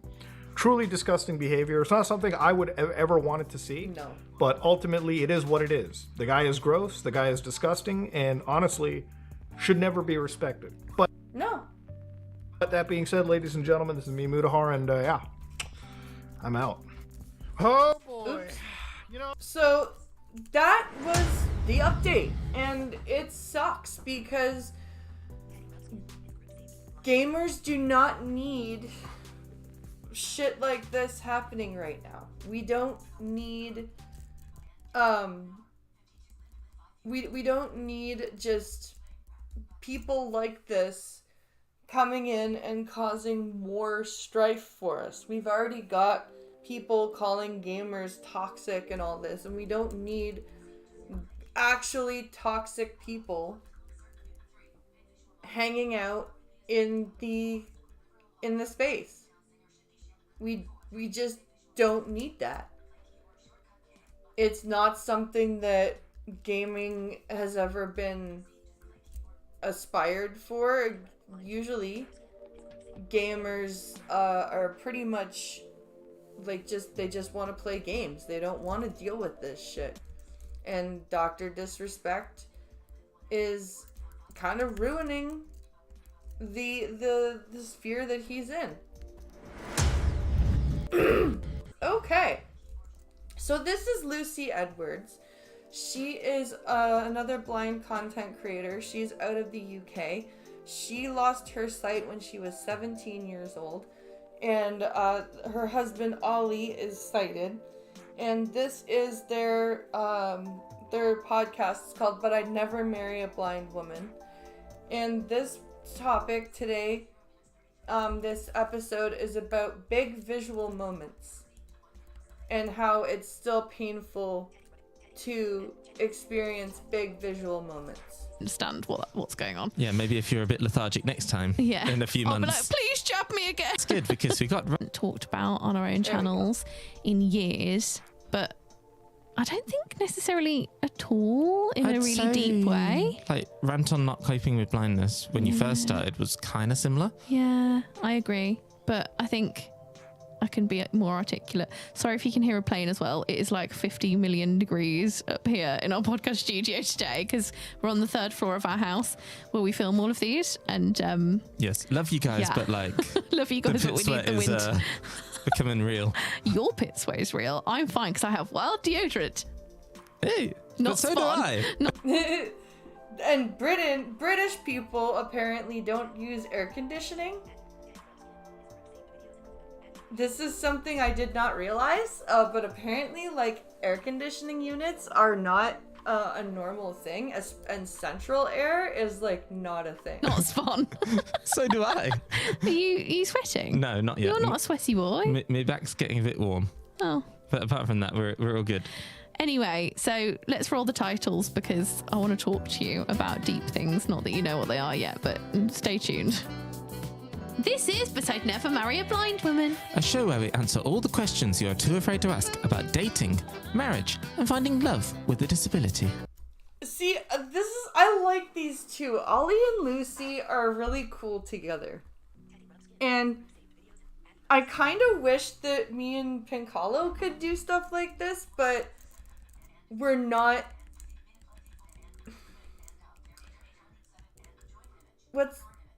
Oh, good, I am still subscribed. Our relationship is different. Like, we love each other, but we're not super happy, bubbly people like Ollie and Lucy are. I'm Lucy Edwards Cave, broadcaster, author of my book Blind Not Broken, and blind wife of... Me, Ollie Edwards Cave, her sighted husband and the man usually behind the camera. Each week on this podcast we... Your fave interabled couple. Debunk the stereotypes of dating with a disability, dive behind the inspiration porn headlines, and unpack your relationship dilemmas. So when people say... But I'd never marry a blind woman... You can answer... Well, I would. But I'd never marry a blind woman. I like that. Your face. I haven't seen my own face for 11 years. I've never seen my face. Like most Brits, they do not have an air conditioner license. I like that. I like that. A lot. But people always ask me, do you know what you look like? Do you know what you look like? And I'm like, technically no. Because, like, I can feel that I have, like, a face. And it feels like it's kind of long. And my nose is long. Like, I don't know what I look like. But I don't know what I look like. Like, I don't know if it looks symmetrical. I don't know, like, any of that shit. I don't know what I look like. Mm-hmm. And I haven't seen your face for 11 years. And key milestones in my life are when I feel the worst about being blind. I always say that, you know, life isn't black and white, it's grey. And, you know, I've said quite a few times on the podcast, I think, that I love being blind and hate being blind simultaneously at the same times. Yep. Facts. I would not, like, if somebody said I'll make you sighted right now, I would be like, no thank you. But I also hate the fact that there are certain things that are not easy for me to do or impossible for me to do, like, you know, drive. That pisses me off. I hate that. The fact that I'm limited to the video games that I can play still. I hate that. Like, that really bothers me. The fact, like, just different little things. Like, when I went to, when I was pregnant, and the fact that I couldn't see my ultrasounds. That made me really sad. That I wasn't able to look and see the different progressions at the different ultrasounds of my own baby. That sucked. Sometimes, and both can be just as true as one another, which is the good thing and the bad thing about life, I guess. It's multifaceted, and I sit here sometimes and I'm like, oh my gosh, like, I love my life now. I love being blind, but I hate being blind. And I have way less times where I would say I sit and cry these days, right, Ollie? Yeah, I'd say that the crying frequency has gone massively down over the past maybe 2 years. Yeah, I would too. I think I'm definitely more happy in my own self. I don't think I've ever cried because I'm blind. I think, like, that's not true. When I was a kid, I cried because I'm blind, because people wouldn't, I wasn't able to do, like, the track and field things because they wouldn't partner me with the fast people, because the fast people didn't want to run with me. Hey, Costin.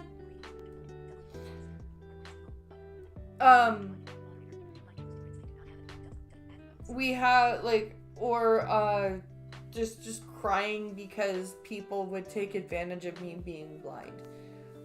But I don't think I've actually cried because I'm blind in probably at least a couple of decades. I'd say in some ways that doing this, as in TikTok, YouTube, Instagram, all of that, has in some ways sort of built up your confidence around yourself. And because we have to do so many videos, you've forced yourself to sort of look at what you do love about being blind and what you can tell people and share, and the happiness of being blind. Yeah.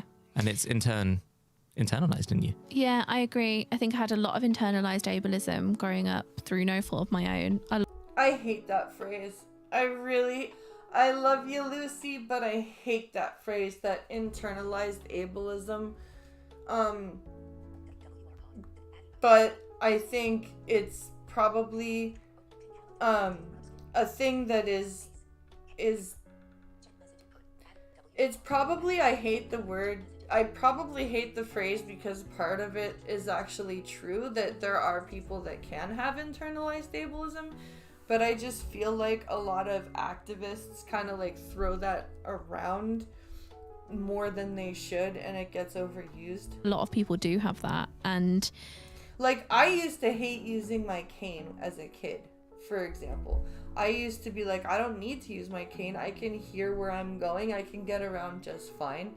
And it took me a long time to realize that the cane was more for people to understand that I couldn't see them, instead of me like using it as a way to see. And then my orientation and mobility instructor was like, if you want a guide dog someday, they will assess your cane skills, and if you don't have good cane skills, then you won't get a guide dog. And so that really kind of pulled my head out of my ass.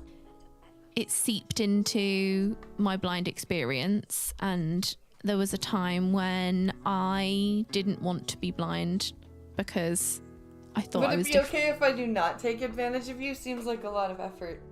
Yeah, that would be nice. different, and it was horrible, and the world around me was treating me so horribly.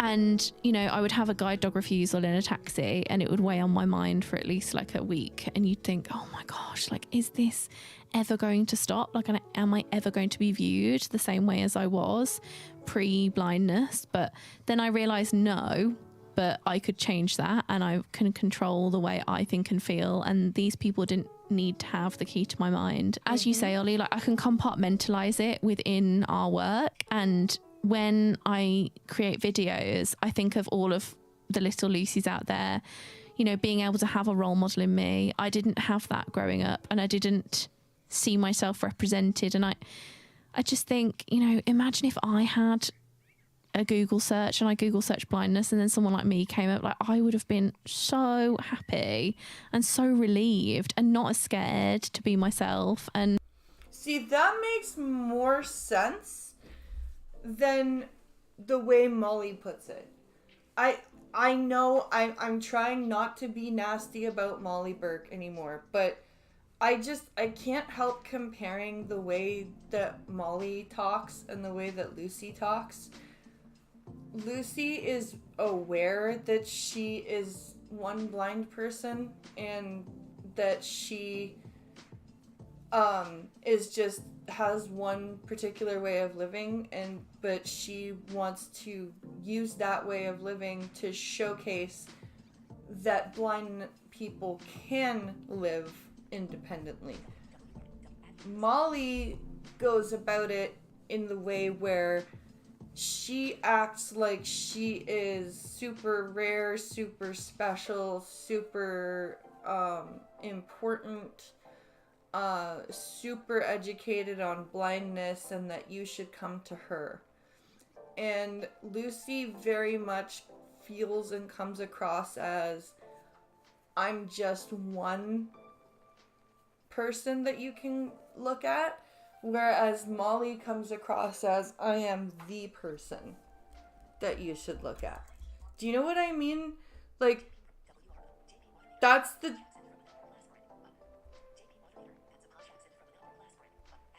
a posh accent from an upper class Brit. Oh yes, she's very much London. I don't know, like I'm so happy that other people have that, but I think there is some mental health problems for me because I didn't have that. Like I didn't have the ability to do that and I had to forge a path in this way, and I'm so glad that I have, but it has taken so much mental strength. And sometimes I think when I think about key moments in my life, so for instance, it was my nan's birthday today. Happy 83rd birthday, Nana. I love you. We saw her this morning and we had breakfast with her. But, you know, we were looking through, I've got a really exciting announcement coming soon, and we were looking through some old photos of me at Disneyland, which was so cute, with my sister. And I remember seeing those photos, obviously in a really, really distant memory in the cobwebs of my mind. But Ali and Ollie were like looking at them and all describing them to me. And I do remember taking them and being in them. And there's some part of me that has a warm feeling, like remembering the facial expression that I did in the... That's something that I'll never have, like, because I was so young when I was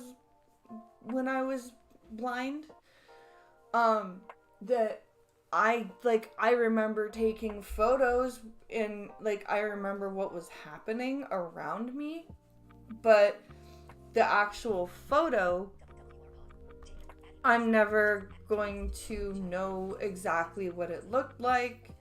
All I'll have is the memory of the auditory scene around me. I won't actually have the memory of like what I looked like at the time or in the picture, or what other people looked like in the picture. That's something like that a lot of sighted people that go blind later in life, I feel like they're lucky because they have like those visual memories do fade, but they're still there. And I feel like they're kind of lucky in a way because they have those photos, but you know, I can't look at them again, and that does hurt. and I either think about it and it hurts, or I just block it out. Even when I'm saying these words, I feel a bit detached. It's like a coping mechanism. Do you feel like when you're talking to me about them, I look visibly upset? It's always like maybe if it's one or two or something, you tend to be okay. But then like yesterday, we were going through so many of them. We were looking for a particular photo, and we just had to get, and like there were so many folders to go through. Of me in a Disney dress, to be precise. So we were looking around for ages and ages and ages and ages. But as we were going along, we were audio describing, because like we want to share what we see. Yeah. Like I don't want to just kind of be going through your old photos and you just sit there like, what's he doing? Yeah. So we start describing, and then we come across like these funny moments. And it does take you a bit longer. Yeah. But it's cute, and I did feel involved, but you... And that's really awesome that he does that for her. And like, this is why, like, if there's not audio description for things, like Pincalo tries to describe stuff for me, he's really good at describing. Like when he takes pictures, like I usually listen for his camera shutter, or like he and I've kind of like worked out a system where he'll like position me where I need to go, or like there are times where like he's playing with the boys and he'll be like, honey, come feel what I'm doing, right? Like it's just ways to keep me involved in stuff that I can't see. You guys are never going to be able to give me the gift of sight back. You're never going to be able to give me that, even no matter how much I hear in your voices you'd want to. For a lot of our memories nowadays, particularly, we either take videos or we take, like, you literally start a voice note. Yeah, I do. So we're trying to get those memories in different ways, so you don't have these feelings. Yeah, it's true. Because I don't want to look back if I still don't have my eyesight at like 80 and our whole life is just in photo albums. That's why, you know, with our wedding day, we did not spend a long time having a photo shoot. We probably spent like not even half an hour, and we had, you know, main group photos with our immediate mom and dad and sisters and brothers. And well, brother, you've got one brother, I don't have a brother. Indeed. And the rest of it was just videos. Exactly. Yeah. Like there's a lot of videos, there's a lot of like there's it's a lot of just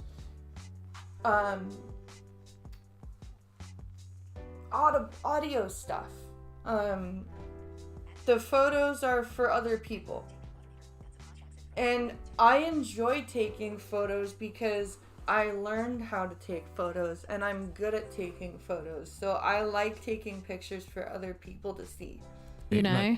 And we actually had a lady go around the entire day, didn't we, who was basically just recording wild sounds track from the day. Yeah, just wild track, just that's cool, just for a soundscape, which I adored that we did. Yeah. But I think looking back on older memories, I think that's when I tried to put myself into this box that needed to be fixed. And you know, I'm so grateful that my dad was very good and gave us a camera when we were younger and we had the ability to do that. I feel forever grateful for that. And I'm glad that my kids and you and Ali still have those memories to look back on. But I do feel this sense of heartache. And, you know, today, when it's my nan's birthday, people's birthdays, Christmas, not being able to see the Christmas tree and, you know, See, and I feel glad because I never saw the Christmas trees. I never saw a birthday cake with candles. I never saw any of that. So I'll never miss seeing it. But things like when the solar eclipse happened, I was sad that I couldn't see it.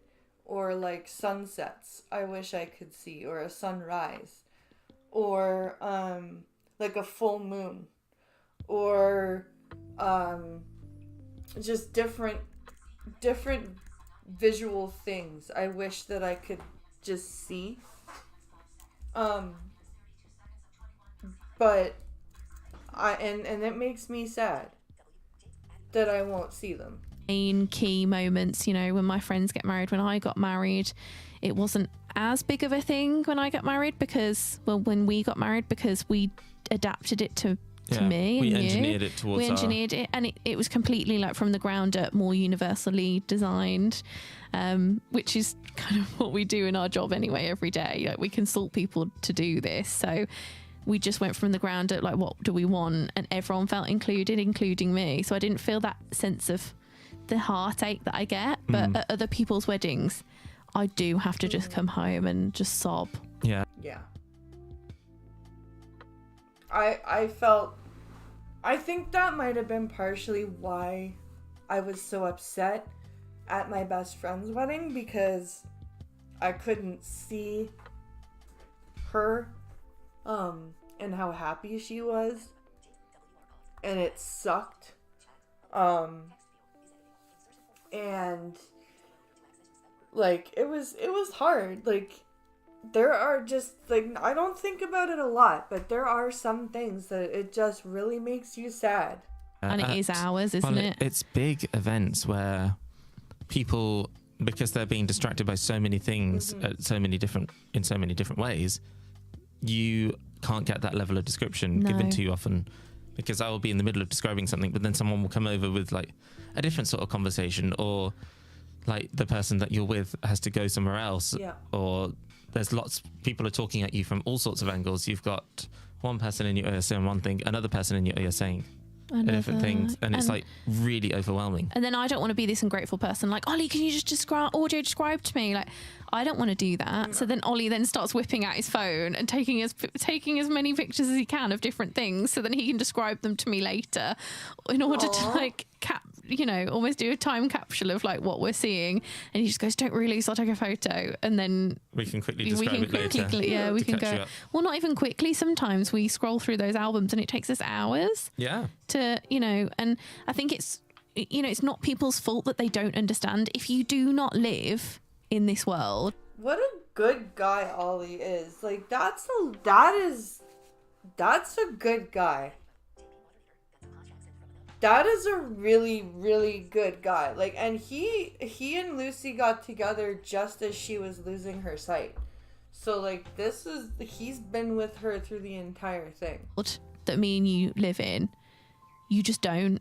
And no matter how close you are to us, if you don't live it with me all of the time, you will get it wrong, and that's okay. It doesn't mean I don't love you any less. It's just Ollie can see the look on my face and just can instantly tell. Yeah, and it's the same with Pincalo. He can see the look on my face or just my body language, and he can know that something is wrong. Like, she doesn't understand, or, that person missed a little thing there, because it's our world, isn't it? Would you say? Yeah. There's quite a lot of times where someone will be describing something to you, and I quickly like almost give like little whispers in your ear.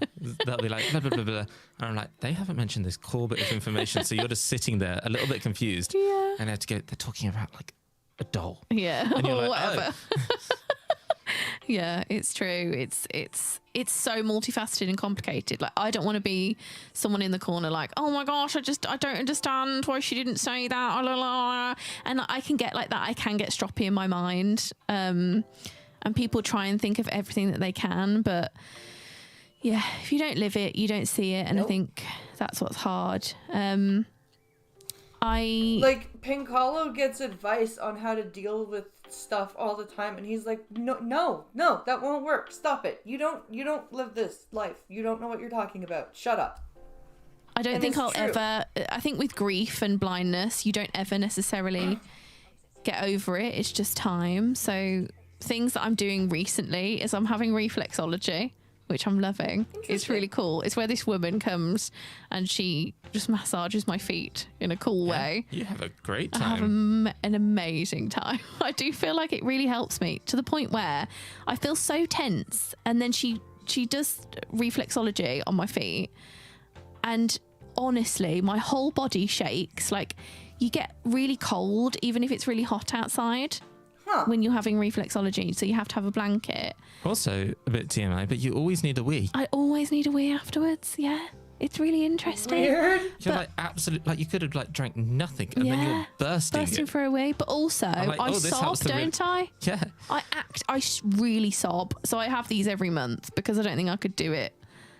I don't know, every week, could I? I don't know, maybe you'll build a tolerance to it. Maybe, but I do feel like it's those trapped emotions that, you know, I have ACT therapy, so acceptance and commitment therapy. It's about having a bus in your mind and thinking, right, there are gremlins on my bus that go, I hate blindness, I hate blindness, I hate blindness, I really want to see that. And then there's also other fairies on your bus that are going, I love life. And I talk about this a lot, just in... Interesting. That's a very interesting way of... That sounds like dialectical behavioral therapy, just put into a different description. That's very fascinating. Gremlins on a bus and fairies on a bus. Interesting. Passing anyway. And, you know, a lot of the time, those gremlins aren't at the front. And I can put them to the back, but I think sometimes I put them to the back so much and I'm so good at it, people would never know that I'm upset, because I am a people pleaser by nature, aren't I? A little bit, yeah. And I can hide my emotions for years, even months. You do weirdly hide them. Like, sometimes you're so good at it that I don't notice. Yeah. Yeah, I could see Lucy being good at that. Because she's so, like, bubbly and, like, and happy sounding.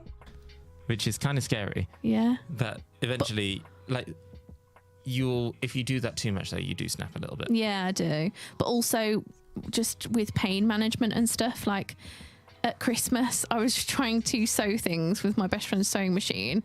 And obviously there's, you know, ways to do it, but I was doing it for the first time. And I just slid my finger underneath the needle. And then I put the needle all the way through my finger. And everyone went... that was a rough thing to look at. All my best friends and Ollie were like, oh! And I was like, oh. So everyone worries, like, especially like my best friend who's a midwife. She's like, Lou, I really do worry about your pain threshold and you being able to, like, advocate for yourself in that way, because you literally just switch off. I wish I could do that. Jesus Christ. I wish I could just switch off my pain, my pain threshold. That is, what a lucky person. And I really do, don't I? Yeah, it's an interesting way that you cope. Yeah, but I think just throughout my whole life, I've just it's just a switch off button. And if people are kind of nasty to me, or, you know, they say something about my appearance, or, you know, I'm dealing with prolonged stress, you know, in any in any part of my life, really. Yeah, there's a point where I just snap. Yeah. Rather than, I think, you know, I deal, and then because I push it to the back of my bus. I don't know. I think as you go through this ACT therapy, the more you do it and the more you learn about it, you'll probably learn to sort of process that in a different way. Yeah. Like, because it's, to give context, ACT therapy is designed for people who have long-term or life-threatening conditions where they can't, like with, I don't know, CBT, cognitive behavioral therapy. That doesn't work for me. It doesn't work for you. It does work for you, though. Because, like, anxiety is something often, it's our brains tricking us. Yeah. And if you have, like, a disability or something that you've come to, you'll need to learn how to accept and commit to it, instead of just, like, having your brain rewired and rerouted to stop tricking itself. And that's why, like, people like me who went blind so young probably benefit from CBT and DBT better. And you can, like, almost reprogram it. The thing that's making you anxious doesn't tend to exist when you've got general anxiety. Mm-hmm. It'll be something in your mind which you're making worse. Whereas with ACT, it's often for people who have cancer, who are dying, and they're having to come to terms with living for only a few more months. Or you feel like you're in Groundhog Day with your blindness and you wake up every single day not liking You can't the ignore your current blindness. reality You can't you're in. wake up and go, I'm catastrophizing. I'm catastrophizing my blindness today. Ooh, because it's actually happening. Yeah, it's just there. It's just there. Yeah. So you have to come to terms with that, as in the therapy, not you, Lucy. You need to come to terms with that, as in like the No, therapy I get helps you but come to terms with it. everyone is different. This is why the world's so amazing. Indeed, and there's so many things out there. You're also doing, what's the other, tap therapy? Is it the one where you like tap your knees? Yeah, rapid eye movement therapy, but I'm not doing the eye movement bit. I mean, I could do, but I'm tapping instead, tapping myself, and then it draws out the traumatic moments in your life. So mainly I'm like delving deep into the first moment that I lost my eyesight and just other things that have felt, really deep inside. I didn't know you could do EMDR with tapping. That's interesting. That is very, very interesting. I did not know you could do that. Trapped inside all of the It's filing designed cabinets for of my mind. PTSD, isn't it? Yes. But which I do have in certain forms, just triggered by my blindness, really. So yeah, it's a deep one today, guys. Yeah, it's delving into the inner thoughts and circumstances of Lucy Edwards Cave. Yeah. And this is kind of goes hand in hand with the video that I put up late last night before bed. Because I talked about how blindness isn't just coping with the lack of sight, it's dealing with all of the things that come along with dealing with the lack of sight, like the social issues that come with it, the circadian rhythm issues that come with it, the mental health issues that come with it, the chemical imbalance issues that come with it. Like, it's all tied together, and it's all like a big amalgam. Oh, excuse me. That was unexpected. A big amalgam of issues that you have to cope with, and the people around you have to cope with them too. It's not just you. It's your immediate family that has to deal with it. So this podcast episode kind of ties nicely in with that video that I did last night, talking about it. It's called What Nobody Tells You About Being Blind. You should go give it a watch after the stream, which we've actually come to the end of because we covered everything. We got everything covered, and that's that. And I'm gonna go eat and make more content for the other sites. And I will be doing an early combat hour tonight because Champions of the Realms. I'm doing my Champions of the Realms run, and that will be at 6. So I'll be starting the stream at about 5:30. So be sure to watch out for that on Twitch. I hope you guys had a wonderful time watching the stream. Thank you very much for hanging out with me. I hope you had fun.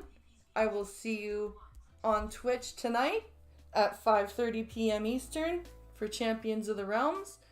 And have a wonderful rest of your Wednesday afternoon. And I'll see you later. Have a great day. Thank you so much for watching, guys. Bye.